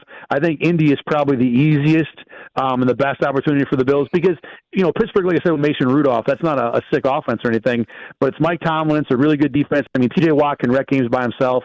So there's players there that can cause you a problem if you're Pittsburgh. So I would go if you're rooting, you want Indy 1, Pittsburgh 2, and then I make C.J. Stroud and Houston 3 because of Stroud. In this AFC, you look at who's left quarterback-wise, going into the last week. You think about it, how many teams in the AFC have the quarterback they want to have this week? It's probably Buffalo, Miami, Kansas City, Baltimore, Houston, and that's it. Maybe Denver, arguably. So, Stroud is one of the quarterbacks left who, if he figures it out, in playoff game 1, you could be looking at a game. Let's say Houston jumps out and has the passing game going. Maybe Buffalo's down 14-3, 21-3 early to where, having playoff experience and being in that tough environment might not matter. So Houston's definitely the 7th seed that I would want to play the least on the Bills. That Week 18 is always weird. You have games that are essentially playoff games, and then you have teams that are out of it. You have teams that, their coach is going to have one foot out the door. How does Monday look in terms of the coaching carousel? What situations do you have your eyes on? I mean, there's some obvious ones. We're looking at Washington, perhaps, but is there any other team right now that you're looking at, say, you know what, keep an eye on this coming up Monday? Boy, I haven't thought about this one bit. I'm in Bills playoff mode. Throw out some suggestions at me, and I'll react to them quick. All right, Chicago. Yeah. Chicago, Eberflus, does he stay? I mean, if Ryan Poles is staying, I think Eberflus stays. What other ones do we have here, Danger? We got the Chargers, Denver. I mean, anything. Belichick. Denver. Belichick is gone, and I'll tell you why. The hug that he gave Sean McDermott after that game. That was a goodbye. I've been on the field. Yeah. That looked like a hey, it's been great going against you. You're a heck of a coach, et cetera, et cetera. That didn't look like a normal one because I've been next to that hug for that handshake, whatever you want to call it, for most of the games. And most of the time, it is not more than 2 or 3 syllables long. It is good game and out, So for Belichick to spend that much time with a coach that we don't think he has any particular connection with, that to me signaled that he knows he's done. Whether it's his decision or the Patriots' decision, I would be stunned if he's not out the door by Monday evening. Arthur Smith in Atlanta. I'd like to see him fired as a guy who had Kyle Pitts on fantasy teams forever and he ruined him. I think obviously it depends on if Atlanta makes the playoffs. That's still possible. If the Bucs lose to Carolina, not likely, but possible, and then Atlanta wins their game, they're in. So I think if they make the playoffs, he's got a good chance of coming back. I think I'd probably lean towards he stays, and it wouldn't surprise me if he's out, but I think he stays. All right, what about another team in the South? You mentioned it. If Todd Bowles and the Buccaneers lose to Carolina on the road and miss the postseason, is Todd Bowles out in Tampa? That one would surprise me. I think he's done a really good job this year, and I don't know how much of it is him. I think a lot of it's been the offense. Their defense has been, borderline despicable at times, especially against the pass. I'm just thinking about when they, pass through Buffalo's schedule. But when you take a guy like Mayfield, who has been left for dead by multiple franchises, and I know it's the South, and you don't got to win more than 8-9 games to win that division, but Tampa's been, relatively competitive most of the year. The offenses look good. They've kind of kept things together when I think there were multiple spots in the season they could have fallen apart. I don't know what I've never been a huge Todd Bowles fan. I thought he really didn't do a great job with the Jets, but I would be a little surprised if he got fired, because I think he's done a pretty solid job for a team that I don't think most people expected much from this year. Yeah, and then one team we know is not going to make a move. That's the Jets. Everybody's coming back. I mean, is that the right decision there? I mean, like from a Buffalo standpoint, like okay, come on back, Robert Saleh. I mean, the thing, first of all, the Jets are kind of stuck because, number one, if you're going to move on a quarterback, what are you doing? So the answer to that is pretty much nothing. So they have to bring Aaron Rodgers back, which means that you're probably going to bring Nate Hackett back because he's the guy that Rodgers wants to work with. And if Nate Hackett's there, you sure as heck don't want him to be the head coach. So I don't see what the point is of changing the staff around him.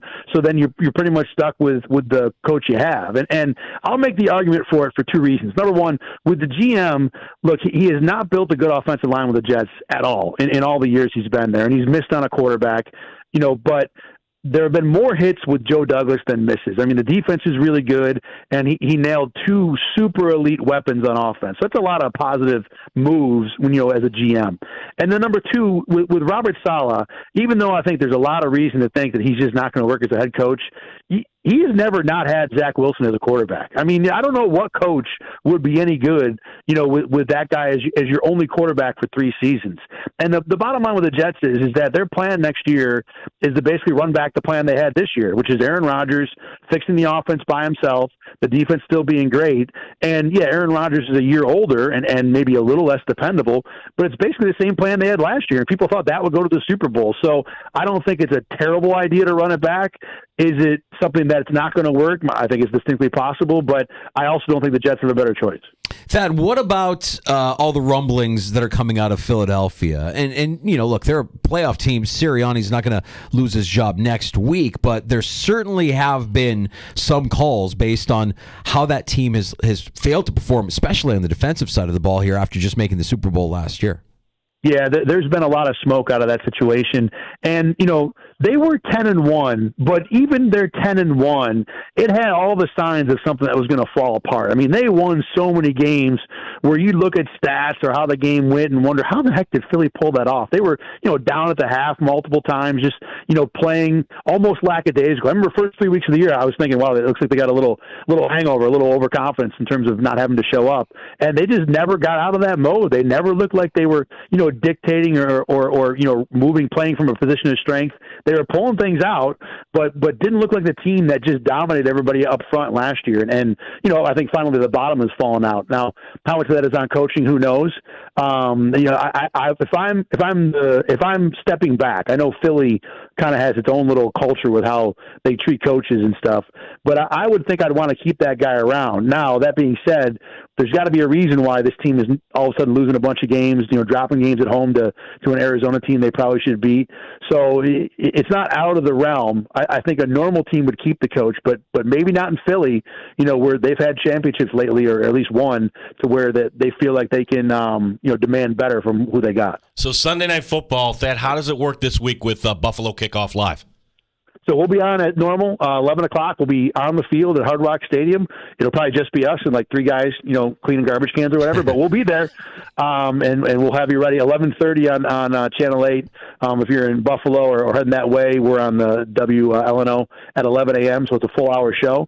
And then it'll be, working through the day and have a whole bunch of coverage, RochesterFirst.com, coming up Monday morning. So who's holding court there? You guys all sit around then, and the show's over. You still got the 1 o'clock games. You got the 4 o'clock games. What's that Sunday like for you, Thad? So sometimes it's go back to the hotel and take a nap. Sometimes it's go out and find a sports bar and enjoy football like the rest of the world does for a little while. We might be choosing choice B. It would have been nice if the weather's going to be better. I think it's supposed to rain, especially in the morning on Sunday. That might have been enjoy the beach for a little while, but it'll be kind of personal time till about 3-4 o'clock, and then we'll head back over to the stadium. Safe travels, buddy, and thanks for all the coverage and appreciate the time as always this afternoon. Yeah, appreciate it. Thanks for having me on, guys. You got it. There he is. Thad Brown, News 8 sports director, headed down to Miami for the Bills-Dolphins game Sunday night. You can see him on Buffalo Kickoff Live Sunday morning on News 8. I hope they don't flip the corners. It's like that would be just so McDermott, like thinking ahead here. Like, we're gonna try to work Khalil Shakir, and we're gonna make him look like a threat here, and this could be the Diggs game. Am I crazy to think that all this Diggs talk and he's gonna end up with 2 touchdowns and 150 this week? Had a nice game week 4. Week 4 was his game, right? Yeah. He owned Miami in that game. Josh Allen has owned Miami through his career. The stubbornness of a coach to not want to alter his way of doing things, and what does that mean when you're going up against an elite talent like Stephon Diggs? That'll be an interesting matchup to watch there. The Bills wide receiver 1 versus whichever corner he lines up across from. And not like Jalen Ramsey, not like Josh Allen is afraid of Jalen Ramsey. He's had his way against Jalen Ramsey through his career as well. For as elite as Jalen Ramsey has been shown to be for so long, Josh Allen is not afraid of Jalen. Or do you just go to the physical card? Like, this is the finesse Dolphin team, and we're going to that's kind of what I would like to see. Yeah. I would like to see another kind of game, where Josh does enough and he hits on some of the passes that he's missed on. Because even in the Dallas game, there were some inaccuracies, right? If you can get that straight and you just manhandle him, take a page out of what Baltimore just did to him last week. That was impressive. That's what makes Baltimore scary. They're banged up too. They got a lot of playmakers that are hurt, that are gone for the season, and they're still just plowing through people because they're so mean and physical. I like talking about a 2-7 because the players won't talk about that. You and I can talk about that danger. Right now, I don't see a 7 seed like, oh yeah, that's the team I want, because the Colts, physicality, the Steelers have playmakers, even Houston, like with a quarterback like Stroud, that team so young, they don't know any better, they're not supposed to be in this position. I don't think the 2-7 game is going to be a layup either. No, I agree with that. Let's do a little housekeeping here before we get to happy hour in the sports bar, and check the feed on X at the Fan Rochester. Peter tweeting us, Bill Belichick to Carolina, the juiciest rumor for Black Monday. It's crazy to think that McCarthy is in the safest position of coaches in the NFC East. Chris, one of our regulars in South Central Kentucky, listening on the free-to-download Odyssey app. What if I told you that for their career, Josh Allen throws an interception on average once every 74.5 attempted passes, and then told you that Tua throws an interception on average once every 35.4 attempted passes? Tua is still Tua. He's still a one-read guy. You could still, question his arm strength. Downfield passing is a challenge for Waddle. Tua. Will Waddle be there? Yeah. Russell Wilson playing in New England next year. Bold 2024 take. There's so many things that have to happen before you can even visualize that, right? Yeah, that's where, and when we were joined by Armando Salguero, asked him the question about Gerard Mayo. He's like, no. That is not, it's not, it's the new GM's decision. So the Patriots haven't had a GM. So you hire the GM who hires the coach, and then you come up. It seems like New England could be going and just clearing the decks there altogether. But on the other hand, if you do go the easy route, Mayo, and he gets to have a personnel guy, maybe you just go Russell Wilson. It's easy, and I would welcome that. Brian from East Hilton, runner-up in the unsanctioned, enjoying his steak knives this week. Oh, I got paid, by the way. That was good. Thank the commissioner for that. What about Justin Fields to Pittsburgh? I want him to go to the Broncos in the first place. Oh, Brian's a Broncos fan. With the number 9 pick that year, instead they drafted Surtain, great player. Having Fields and all those picks is better than having Surtain and no picks.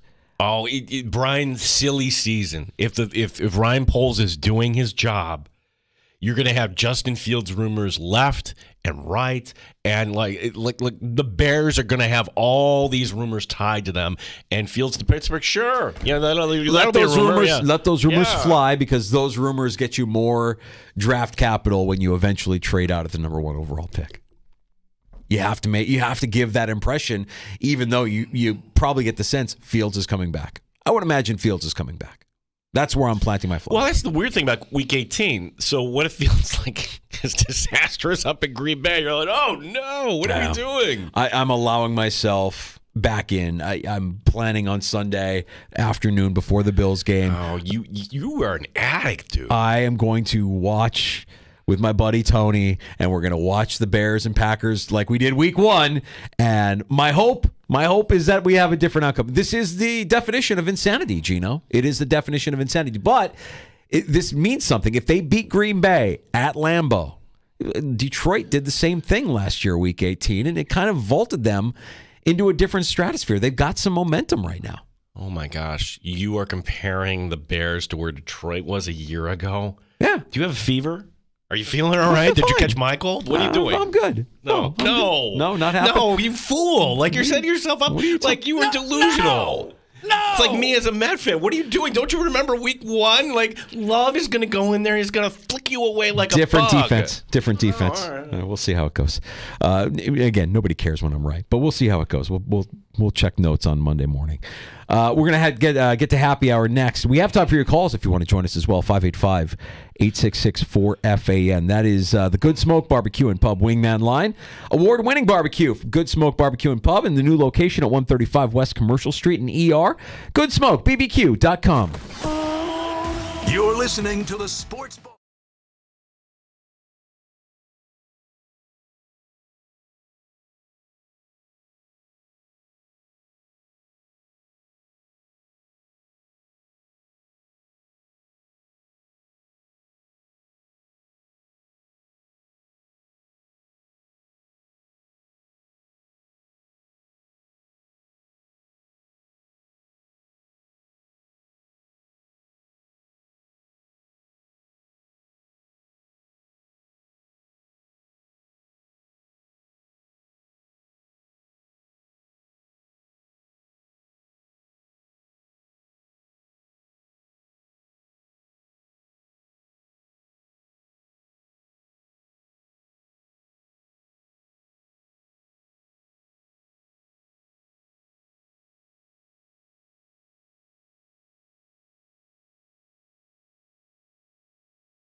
At the Fan Rochester, the sports leader, 95.7 FM and AM 950, The Fan Rochester.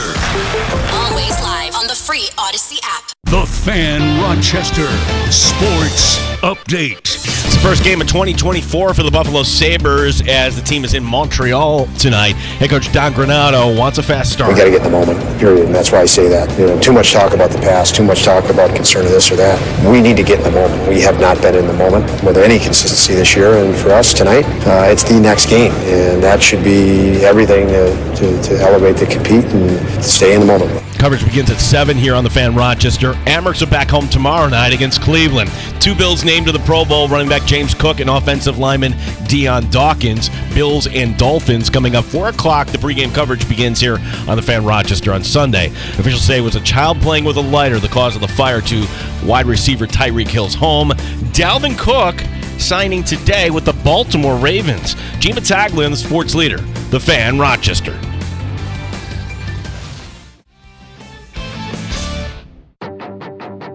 The Sports Bar with Danger and Battaglia. The Bills travel to South Florida to take on the Dolphins. It's playoff ball, man. We play for these moments, but we're here. I've played well against them in the past, but doesn't mean I'm going to play well against them this week unless I, prepare well and work hard in practice. There's going to be a lot of opportunity here for Josh Allen also to have, big numbers if they can get the passing game just a little bit on track. We need to continue to grow as a team. Passing game being just one area, but continue to grow as a team and improve. Something's going on with Stephon Diggs. A child playing with a lighter caused the fire at Tyreek Hill's home yesterday. Mike Danger. It does speak to a larger distraction, though, and the injuries are there as well. But you've got a lot going on around this team, a lot of noise around this Dolphins team right now, and it has to be hard, if you're even healthy, to stay focused in that environment. Gene Battaglia. Well, here we are. Bills-Dolphins for the AFC East crown. Do you like Buffalo in this game? Ooh, guys, this is a tough one. I keep going back and forth. No one circles the wagons like the Buffalo Bills. 95.7 FM and AM 950, The Fan Rochester. Happy hour in the sports bar. It's Danger and Battaglia. Appreciate you checking us out on the free-to-download Odyssey app. Also, check out our channels on YouTube and Twitch. We're at The Fan Rochester. Danger here, Battaglia there. Look, it is happy hour. We're allowed to go off script and veer off a little bit here because something just happened during our last break off the air that I think we should address as it pertains to our show specifically. Legends in our show. Legends, yeah. You didn't realize that it was still the gift-giving season. It's January 4th. I thought the holidays were over here. I mean, I'm sure there's some stragglers, some manufacturers that weren't able to reach their quota or get their products out by the Christmas deadline. So you have some stragglers. By the way, thank you for the box wine because that came in handy after the Charger game. I might have consumed it all at that point. Bet. Yeah. I got my birthday gift early. And funny, some things take forever to show up when you order them, and some things come way sooner than you want. I didn't know that that last night when I got home, I was going to be putting together my new bourbon/liquor cabinet. Oh, that's what I did. But nice. So that's a nice addition to the tank downstairs. So you've got gifts appearing at your doorstep. At my doorstep. Mm-hmm. So my daughter Allie texted me and said, "Hey, Dad, you got a package here." I'm like, "What is this? What is the return address?" Okay, it's from Los Angeles, which this is my friend Andy in Los Angeles, guy I went to college with. And, they're not gifts. They're sometimes like gag gifts, But he's still thinking of you, which is good. You guys made an impact on each other during your time at Fordham. Yeah, we're very close. We're still on a text chain. We're kind of busting chops. And anytime the Bills win, no big deal. But anytime they lose, Now, what's Andy's what fan? Not a Bills fan. Yeah, not kind of agnostic, like a Yankee fan, Laker fan, but likes to needle everything on the Bills and ball buster. And I will never forgive him because I'm trying and you are trying to have a professional radio show here. And it's fitting that this is like the last time they played the Dolphins. We remember what happened the last time they played. Like, it was 120 degrees out, and the Bills did a lot of things wrong in that game to lead to a close defeat. The idea that Tua Tagovailoa went back into the game, and who can forget that Ken Dorsey, who's no longer with this organization, went absolutely crazy smashing his tablet at the end of the game. Like, it was a bad loss for Buffalo in week 3. And we took calls that day. And we took some good calls. We took some okay calls.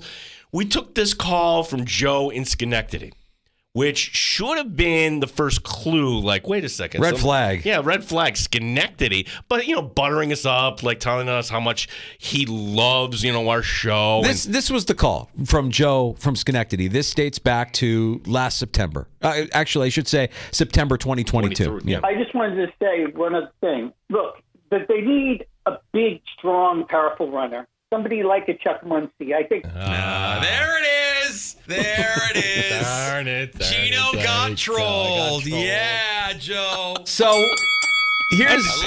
Then at that point, Danger's looking at me like, what? And I have to back up and explain this. That this is an inside joke between you and your buddy. Well, in college, and this is going back not years, decades, okay? Like you would do a college radio show, and I'm thinking I'm taking real calls, and no. And then eventually they'd work in Chuck Muncy. It was like our own version of Baba Booey. It's a code. We're familiar with the Stearns show. And I have to explain this, and a lot of people probably don't know who Chuck Muncy was. He was a big, powerful runner. He was also somebody that had a really bad cocaine habit, and he would just kind of do things on the field. Like he was freebasing, I want to say, during games. During games. Yeah, like you're talking about 1980s football. Yes, go back in the locker room, and not good. Not good. He's no longer with us, unfortunately. But he was a fun player, man. That Charger team was fun. The Charger team was fun. He was the feature back. He wore those specs, and he had a look and a power. And when you found out after the fact that, he was high, I was like, oh, well, I guess that kind of checks out because he played like a man possessed every Sunday. Yeah. And the thing about that take was the Bills, do they need more of a running game? Yeah, that's what's said all the time. So, to bring it back around to the news of today, wait a second, what is this package? Well, it's not one, it's for me and you coming to our house today, Danger. Oh, so I'm included in this gift? This is a gift to me as well? Yeah. I don't even know Andy. I've never met him. No, you should know him. Like, next time you're in L.A., look him up there, buddy. All right? I'm sure he'd love to, hook up. You have not one, but two T-shirts. On the front is the number 46, and it's an image of Chuck Muncy. And on the back, the Bills need a big, strong, powerful runner, just like number 46. Yeah. Hashtag Battaglia for Chuck Muncy. Hashtag Bills Mafia. Hashtag the Sports Bar. Hashtag free basing. Hashtag Joseph from Schenectady. Oh, well done. Well done. It's nice that he's still thinking of you, thinking of us, and sending us Chuck Muncy t-shirts. And this has taken on a life of its own. He should feel proud because now when we go out and we do our live show, inevitably Greg or one of our regulars will show up with some sort of Chuck Muncy reference. He should be very proud because then other people called us. We had Steve Tasker giving the Sports Bar a little hat tip with the Chuck Muncy. The quarterback of that organization, as good as they are, MVP caliber, they have such cachet in the building. How they wield that power within the organization and how they voice their opinions within the organization has a great effect on whether that team can win. It helps them win or helps them lose. I'm not sure Aaron Rodgers is helping them win right now with what he's saying in the media. We saw it with Ben Roethlisberger. He would spout off a couple, and he was kind of quiet, but he would spout off once in a while. Marino, in my opinion, sometimes they're their own worst enemy. Dan Fouts was the same way. If they want to win, you're going to give me the ball, the quarterback, and I'm going to throw it. I am not handing it off to Chuck Muncy, no matter how good he is. Whoa. Whoa. Thank you, Steve. We had this call. And then another one. I'm kind of like in between Cincinnati and Indy. What about the Bengals, too, coming off that Super Bowl? They're just way overhyped. I'm so glad you guys are on. What part of Indiana are you in, Charles? Well, my friends call me Chuck. I'm from Muncie. You were on to him before I was on that. Yeah, that was about a month later after Joe from Schenectady called. That was the 2022 season. So yes, and then of course when we're doing a live show, Greg will walk by with his Chuck Muncy was here, and we I think Brian showed up his Muncy jersey at Three Heads one of the times. So the Chuck Muncy legacy just continues to grow and spread, and now Andy's sending us T-shirts with Chuck Muncie's image. Next time we're out at 3 Heads, I think I got to wear the. You got to wear Muncie. it. You got to wear it. We're a live stream. You could see. We're not making this up, folks. I mean, not one but 2 T-shirts. Is one for you and one for me? Is that? I think so. Yeah. All right. So I guess this is our cross to bear now. We got to wear Chuck Muncie jerseys the next time we're out. The Chuck Muncie T-shirts that Andy from LA sent us. Joe from Schenectady. I'm sorry. Hashtag Joe from Schenectady. Yeah, and we're kind of like ruined it now. And he's tried before to get on. Like, we have caller ID now with our new phone system. You're like, yeah, so you're not getting by the goaltender here. Well, you are the goaltender, and you will let one slip from time to time. Everybody's prone to a bad goal every now and then. He'll get you, Gino. He'll figure out something. He'll figure out a way around caller ID. That's not the last line of defense if you really want to be a seasoned veteran troll, which I know Joe from Schenectady is. Well done, sir, and thank you for the T-shirts. That's funny. Jack rating him with the Chuck Muncie Saints. Did I hear my name mentioned? Say hi to the executive producer. We buy our glasses in the same place. Chuck Muncie with red glasses, I see. And your daughter also kind of oblivious as she's opening this up. No idea what any of this means. No idea. Like, what is this? Yeah, that's also part of this, too. Like, what is this? Is some guy in the back? What does this say? Oh, okay. Yeah, the Chuck Muncie name drop in the sports bar. Great way to let Gene remember what it was like when he was doing college radio. And people just wanted to prank call him. We should all remain that immature. At least a portion of us should remain that immature for the rest of our lives. I mean, they're just silly to think that was our form of entertainment back then. Let's call the radio station and prank call them. Baba Booey. Chuck Muncie. Did you do that? I never prank called the radio station. I remember driving the DJs nuts, though, calling them and asking for things and them not being... at the time, a lot of these guys, the local celebrities, right? Yeah. And they didn't have time to talk to 10-year-old Mike Danger who wanted to hear Let's Go Crazy by Prince and would call every 15 minutes until that song actually played on the radio. Yeah, I may have wore thin on some of those guys. Not prank call, though. None of the, who's your refrigerator running? Can I order a pizza? That was my favorite. Hey, can I order a pizza? We got to get a little bit more original than that. Chuck Muncie's a good one. Appreciate that. And appreciate the calls at 866-4326, 585-8664-FAN, the Good Smoke Barbecue and Pub Wingman line. The Bills have 2 Pro Bowlers on their roster. Yeah, to Cook you figure because, heck, he leads the conference in rushing yards, so he's got to be. And Deion Dawkins, and I think what kind of helped put the exclamation point was that Dallas game, right? When you see a Bills offensive line maul a top opponent like the way they did in one particular play where Dawkins is blocking the guy 20 yards downfield, had no problem with that either. No Ed Oliver, no Josh Allen. We talked to Thad Brown last hour, and he's like, hey, could this be a source of motivation? He's like, nah, you know what? Josh Allen has other things to kind of worry about here. And pointing out the fact that in each of the last 2 years, the Bills have not have had a player that's gone to the All-Pro team, which is actually the real honor. Like, you're the best at the position. Matt Milano this past year, 2 years ago was Jordan Poyer, and they didn't make the Pro Bowl either. So it's just more evident that, the Pro Bowl is what it is. It's not. Yeah, and if these guys are wired the way I think Sean McDermott wants them to be, none of these accolades matter. All that really matters is winning football games and getting to the Super Bowl and winning the Super Bowl.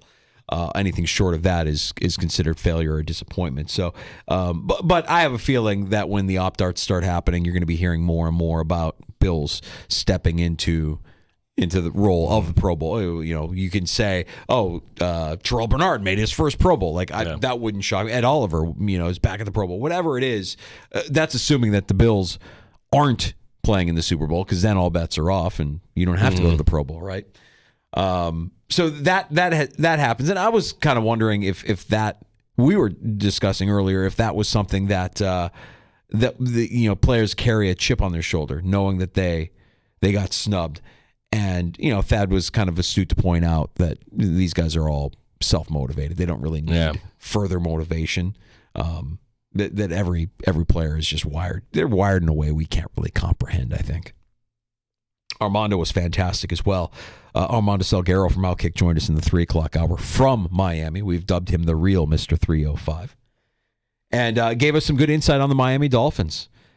the Dolphins defense that doesn't have corners following teams' top weapons? Is that an exploitable matchup? If Eli Apple is on Steph Diggs, oh my gosh, I think you want to exploit that. That's Right. exciting. Mm-hmm. Yeah, that's why when I asked him and I'm rattling off all these injuries, I hadn't even gotten the words of Xavier Howard out of my mouth. He's like, no, that's the injury that will. And again, we not sure. It's looking like he won't go. Chubb not being there. Well, Chubb not being there kind of adds to if the Bills want to be physical in this game. The more I think about this danger, the more I like the Bills in this game. And it's not from a pom-pom. No, I think that just the Bills match up better. Look at Josh Allen's career record, 10-2 against the Dolphins. And those two, oh my gosh. Well, Charles Clay dropping, it's 120 degrees out. Two big losses there that really could have gone the other direction. I think the Bills match up well against the Dolphins. I'm going to reserve final judgment until tomorrow here, Danger, but I think that maybe it will come down to that game on Sunday night. I'm not counting on the Ravens to win. I am not counting on the Tennessee Titans to win. But you really want to be the 2 seed, certainly, and I think Buffalo will be in a good spot. Yeah, and we're allowed to do this. The players won't do it, but we're allowed to envision what life looks like if you're the 2 seed and you have to go up against the AFC's 7 seed. And to be honest, I don't like any of those matchups for the Buffalo Bills. No, you go back 2 years ago, and Kansas City was the 2. Chiefs weren't always the number 1. They were the 2 one year. This is the year the Tennessee Titans were the 1. And who did the Chiefs get? They got bloated, fat Roethlisberger in his final game. The Steelers are sawdust at that point. Everybody knew the Chiefs were going to roll the Steelers, and guess what happened? They rolled the Steelers. I can't tell you a scenario right now where the Buffalo Bills will take out an opponent as a 2 seed and you're just comfortable. You're not sweating at all in this game. I think the physicality of the Colts and Jonathan Taylor is something to be concerned with. I think the Steelers are something to be concerned with, even though you're really not quarter. And certainly a C.J. Stroud and the unknown there. Yeah, I think, to distill it down, and I don't want to take away from all of the different layers and elements of each individual game and their matchups, it really, for me, is going to come down to turnovers. I know that's cliche, and everybody, well, obviously you want to win the turnover battle, but really good Josh versus bad Josh, because I think the Bills' defense has shown here over the course of the last few weeks, you can get turnovers. You can turn the ball over. You can get after the quarterback. You can ball hawk with Rasul Douglas. The special teams, too. Like, the Bills' special teams have been bad. I mean, we almost forget that Hardy fumbled away and led the Charger points, okay? That's points on the board. You give the Patriots a 7-0 lead off the get-go. So, yes, take away, give away, and can your special teams not be bad? I don't need you to win the game. Just don't lose the game. Correct. Yeah, because when you look at who's left, when you look at guys like Gardner Minshew, even C.J. Stroud or Mason Rudolph or whoever might end up in that 7 spot, they're all turnover prone. C.J. Stroud is probably the most seasoned out of all of them as a rookie, the guy that makes you a little bit nervous more so than what Minshew could do or Mason Rudolph, guys that have been prone to turn the ball over, and the Bills defense should be able to do that if they get to that point where they're the 2 and facing one of those teams in the 7. But that's a conversation for hopefully Monday here in the Sports Bar. Today, we're still previewing Sunday night's game. And if you missed that, if you missed Armando, both great conversations talking about Sunday's matchup. We've got them for you wherever you get your podcasts. Just search out the Sports Bar in the free-to-download Odyssey app. You can find us on Apple Podcasts, Spotify, Stitcher, wherever you get your shows. The Sports Bar is there. UPS driver Josh writing in. We love all our drivers, right? Doesn't Josh always skip the Pro Bowl to go play in the Pro-Am anyways? Right. It's not about playing in the game. It's about you are honored as one of the best. It's about the honor rather than playing the game. Nobody wants to play in the game. None of them want to play in the game. They'll fight. And Josh will, if he does end up being a reserve or whatever, no, I can't go. Shoulder injury, finger injury. Yeah, that's like Tom Brady. 15 times he holds a record. He played in 2. Yeah. 2. And they all weren't like, sometimes, your team's in the Super Bowl. I can't make it. Sorry. But not all those other times. Found a reason. We got a round of shots on the way next in the Sports Bar, Gino. Yeah, so we do have the Sabres. We have some other things going on in the NBA and the NHL we can kind of get to. We do have a baseball note here today, and I'm not sure what to make this. This is out of New York concerning both the Yankees and the Mets. And, dim the lights. Some NFL hot uniform talk. No way. Which team is getting a complete makeover next year. Ooh. You don't know about this. I don't. How did that? Let's talk about getting one past the goalie. How did I miss this? Ooh, okay. I'll give you one hint. The introduction of a new color to this team, but it's not a new color to the city. All right.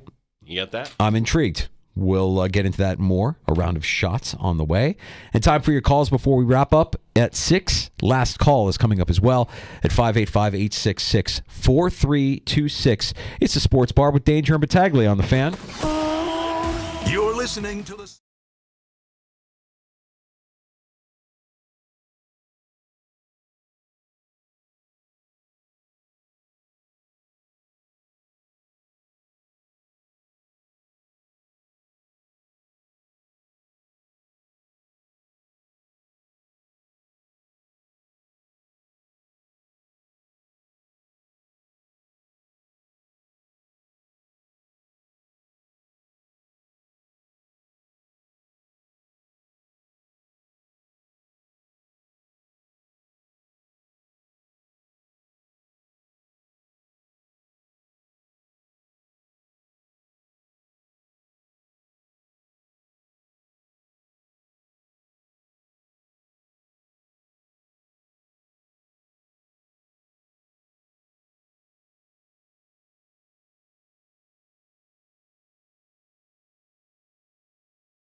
Sports Update. First game of 2024 for the Buffalo Sabres tonight. The team in Montreal. Our coverage begins at 7 o'clock here on the Fan Rochester.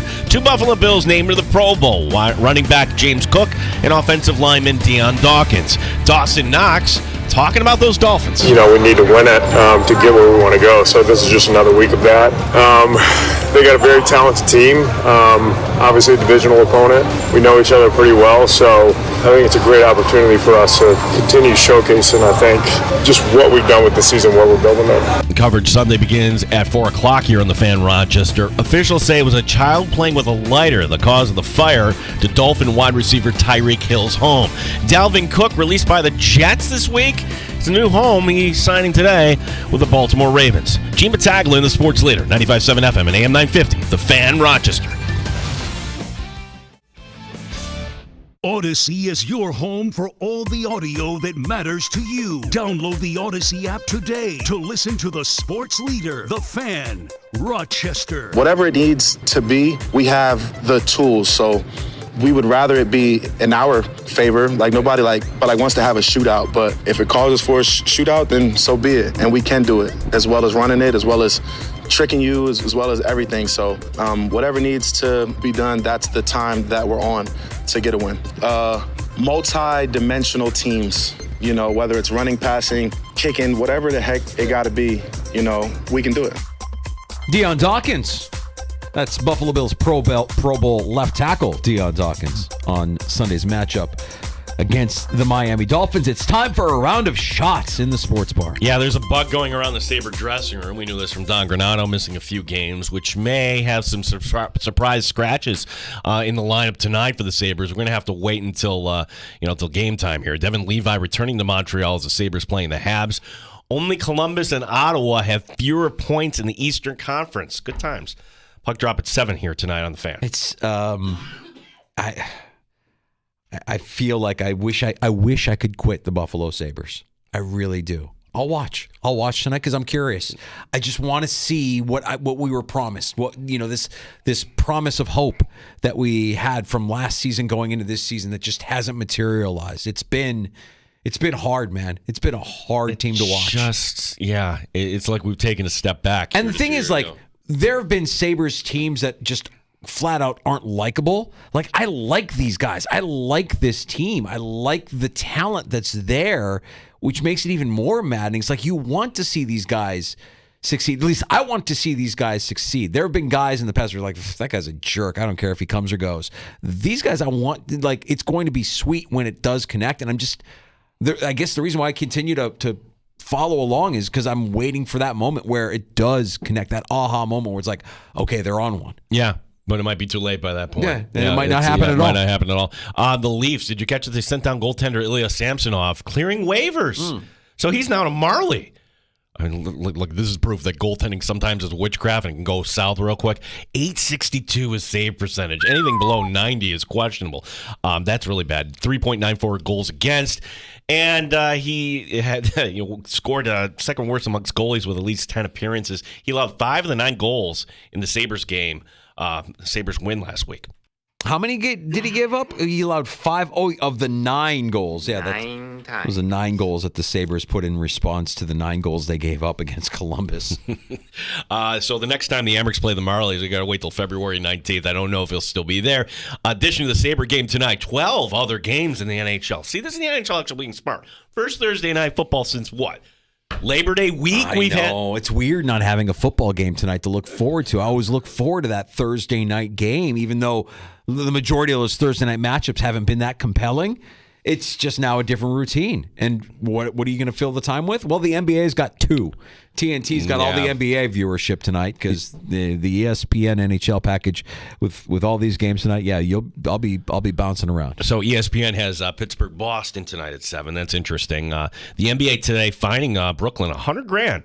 I would not have Brooklyn as violating the participation policy they've come up with to, in terms of load management. This were a game against Milwaukee a couple weeks ago. Tonight, as you mentioned, only 2 games in the NBA on TNT. It's the Bucks in San Antonio at 7:30, followed by Denver and Golden State. I'm rooting against Giannis. I'm just flat out rooting against him moving forward. He's a weirdo, man. A lot of loser energy and weirdo. Yeah, the cut we had earlier today in the show where he's lost 4 times to the Pacers this year. Well, I think about it. Yeah, do you think about what that just means? I think just like sometimes I think about like after a freaky night. Like, what does that even mean? Are you trying to be funny? Like, I want to like the guy, and he's a champion, so you can't take that away from him. But man, the guy that only answers a question with a question, especially when it's a challenging question or a question you don't want to answer, and you respond with a question, coward. Yeah, answer my question. Yeah, answer coward. my question. Coward. Yeah. The story involving Rays suspended shortstop Wander Franco getting even more disturbing. Yeah, I don't like this. He is accused of paying off the mother of the 14-year-old he allegedly had an improper relationship with. No. Franco is now being charged with commercial sexual exploitation and money laundering in the Dominican. The mother also faces these same charges. A judge could rule as soon as tomorrow on the case. Bad. On a much brighter note, the Mets signing former Cardinal and Yankee outfielder Harrison Bader. It's a 1-year, $10.5 million deal, proving that, yes, there is a player that's willing to take Uncle Steve's money there. Mm-hmm. Bader batted just .232 for the Bombers last year, having come over in the previous year from St. Louis in that trade to send Jordan Montgomery to the Cardinals. So we haven't talked. I mean, there have been... really, all the offseason movement, it's just pointing in the direction of the Dodgers. So, there's not really much to talk about, right? Like that happened when we were gone, right? Yamamoto going to the Dodgers. Like, oh, perfect. Well, this is great. Yeah, the Dodgers could have the best regular season record, and they will have all this pressure on them come October. Yeah. It's a pretty good roster, though. It's very good roster. Pretty good roster. Pressure be damned. There's a lot of good players on that roster. I don't know. It's there's so much variance in the sport. Well, think about. I like their chances. Let's just put it that way. What Steve Cohen did. He flew to Tokyo. That's not flying over to Chicago or LA. It's not flying to Hawaii. He flew halfway across the globe to meet Yamamoto. And then Yamamoto, when he's coming over doing his tour, invites him into his home for dinner and in his mansion in Connecticut. And I'm going to side with the Dodgers. Still not good enough. No, not good Your enough. money's no good here. No, I'd rather go to LA. You mentioned flying to the long flights. By the way, I talked about this. I'm bringing it up on the air. Probably should bring it up off the air. I'm not going to LA next week. Oh. I canceled that. I'm not going to go. All right. So for people that don't know, you're going to go see. I got invited to a listening party for new music from Justin Timberlake. If you don't know, my other job here for Odyssey, I am a brand manager. Regional brand manager. Thank you, Gene. I'm a regional brand manager. So 98PXY, up the dial from us a little bit here, is one of the stations that I am a brand manager for. It's a pop station. I have another pop station in Virginia, two pop stations in Virginia that I also oversee. So from time to time, these invites come my way. This summer, I flew to LA and got to hang out with Doja Cat in a similar kind of setting where Doja Cat was playing us all music from her new album, and this would have been a similar type of deal. But just based on my experience of flying to LA for the Doja Cat thing, that's a lot of flying for one night in LA just to listen to Justin Timberlake's new music. And by the way, he's not even the most talented guy in NSYNC. That title goes to JC Chazé. Wow. So I'm going to go ahead and pass on that one. And I appreciate the invite, but man, that's a lot of travel for one night. I was wondering how we're going to manage this because the Bills made the postseason. When this first came up, the right answer for me would have been listen, man, I'm just way too dedicated to the show. I don't want to leave anybody hanging. Free trip to LA. I can't leave you in here, by yourself for a couple of days while the Bills are in a postseason run. There's no chance I'm going to LA. No chance, Gino. The reality is Sandy wasn't able to make that trip with me. We were going to try and make a weekend out of it, and we're not able to pull that off. So we'll scale it back, and next week we'll both be here. Bills in the playoffs or not, be damned. There we go. Yeah. We'll be.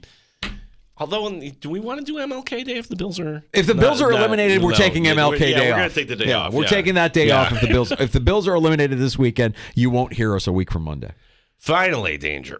Talk to me. Yeah, did you figure this out? Hit the music. Let's get some hot uniform talk going here in the sports bar. Yeah, which team is going for a complete makeover? That would be a team down south.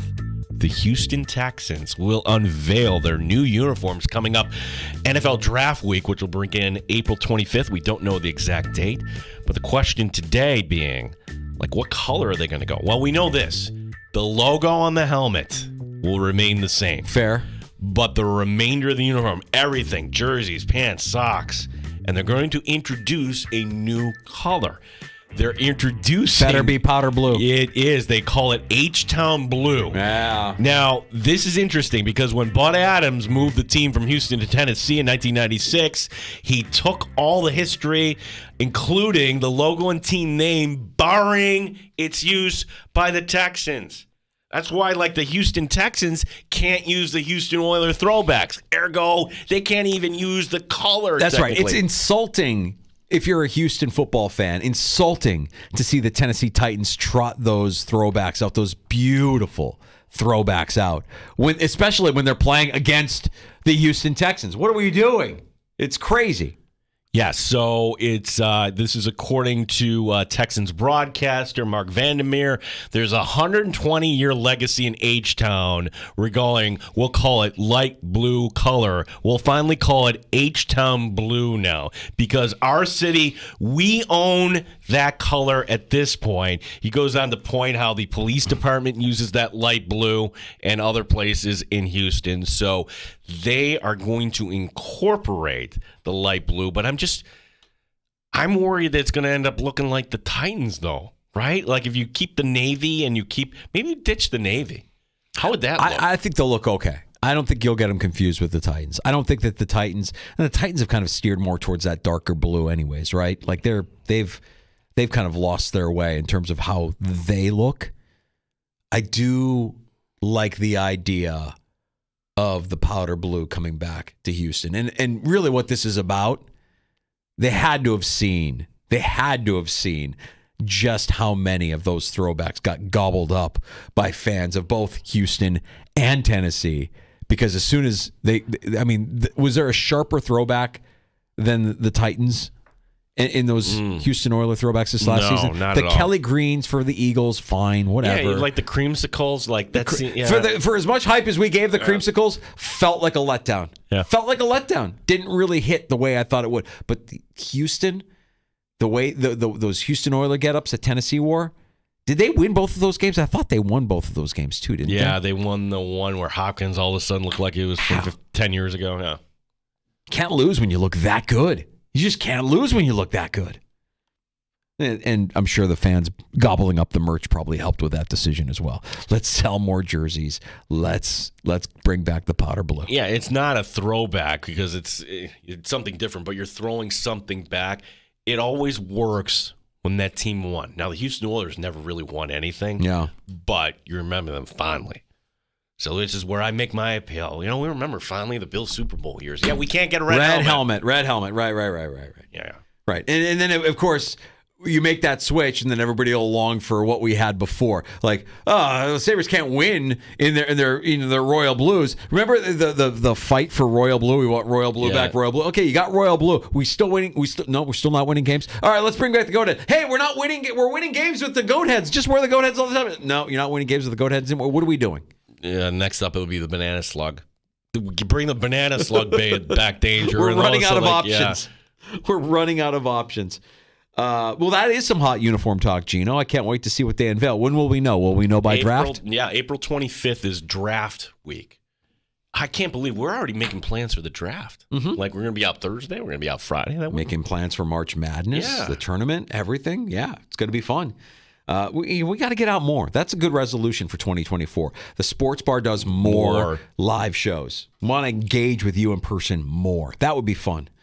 All right, we'll get to last call. Speaking of engaging with you, 585-866-4FAN as we utter the most dangerous words in all of sports talk radio. We go to the phones for last call. It's next, and we'll let you know who's stopping by the Sports Bar tomorrow afternoon as we get one day closer to game day for the Bills and the Dolphins. That's next. You're listening to the Sports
FM and AM 950 The Fan, Rochester.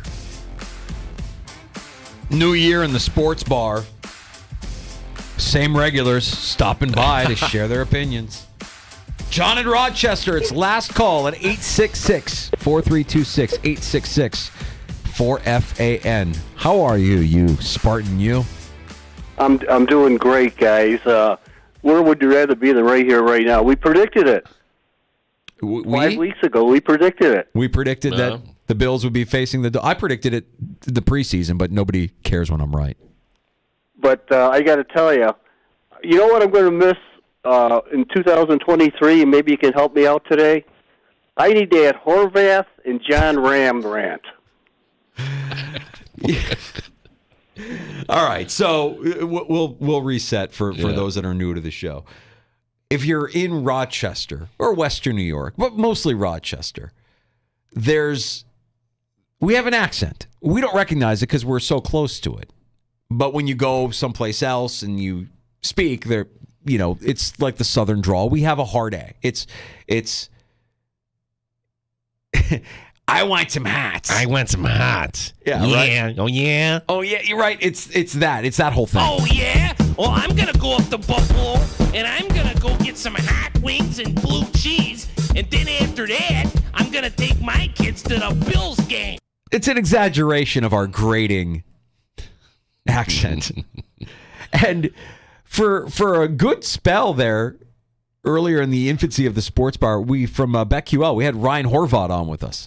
But we weren't calling him Ryan Horvat.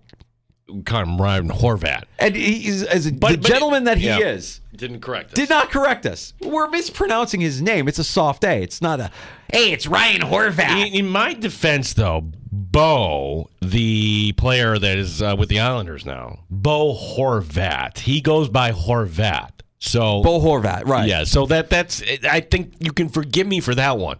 The John Rahm one is unforgivable. Well, I let it go probably a lot longer than I needed to. But you're a pro. I'm a pro. I'm going to be. I don't want to be the guy that says, "Hey, dude, what are you doing? What's wrong? Are you having a stroke? Why are you saying his name wrong all these years?" And it was a good handful of years where, as he was emerging in the PGA Tour, I would hear you say John Ram, and I'm like, Gene's a Rochesterian. That's John Ram. That's just the way he's going to say it. And I can't remember when I corrected you, or maybe it was after we had a conversation with, where we were talking golf with somebody, and then I heard it pronounced the other way. I'm like, oh, yeah. And I said, you've been mispronouncing it this whole time, Gene. It's not John Ram, it's John Rahm. And you were like, what? I say it right. What are you talking about? You didn't even realize that you were doing it. I'm like, of course you don't realize, because we all talk like that. That's how everybody here talks. Hey, John Ram, not for nothing. Let me tell you about John Ram. He's going over there to live golf. Oh, yeah? Well, I'm going to go up to Buffalo, and I'm going to go get some hot wings and blue cheese. And then after that, I'm going to take my kids to the Bills game. Sound familiar? Yeah, it sounds like everybody I know in Rochester. That's how we talk. So there you go, except for maybe John in Rochester. Why is John bringing that up today, though? You know what? He's making a request. Yeah. 10-year-old me is calling radio stations asking for Let's Go Crazy, and John from Rochester is calling us asking for the John Rahm reset. Ryan Horvat reset. There you have it. Tomorrow we're back, and one day closer to kickoff. Sunday night, the game you'll be able to hear on the Fan Rochester. Pre-game getting underway at 4 o'clock. The Bills traveling down to Miami with the AFC East on the line. And we'll go to Miami tomorrow and talk to our buddy Brennan Tobin. Yeah, so we'll get some more insight on the Dolphins, where that Friday injury report will come out. The Bills, not really any concerns on the injury report. Dolphins, big-time concerns. So we'll be talking down in Miami tomorrow. Now, I know you want me to hate the JR Sport Brief. I don't. JR Sport Brief is a good show. No, he's good. Yeah. He is solid.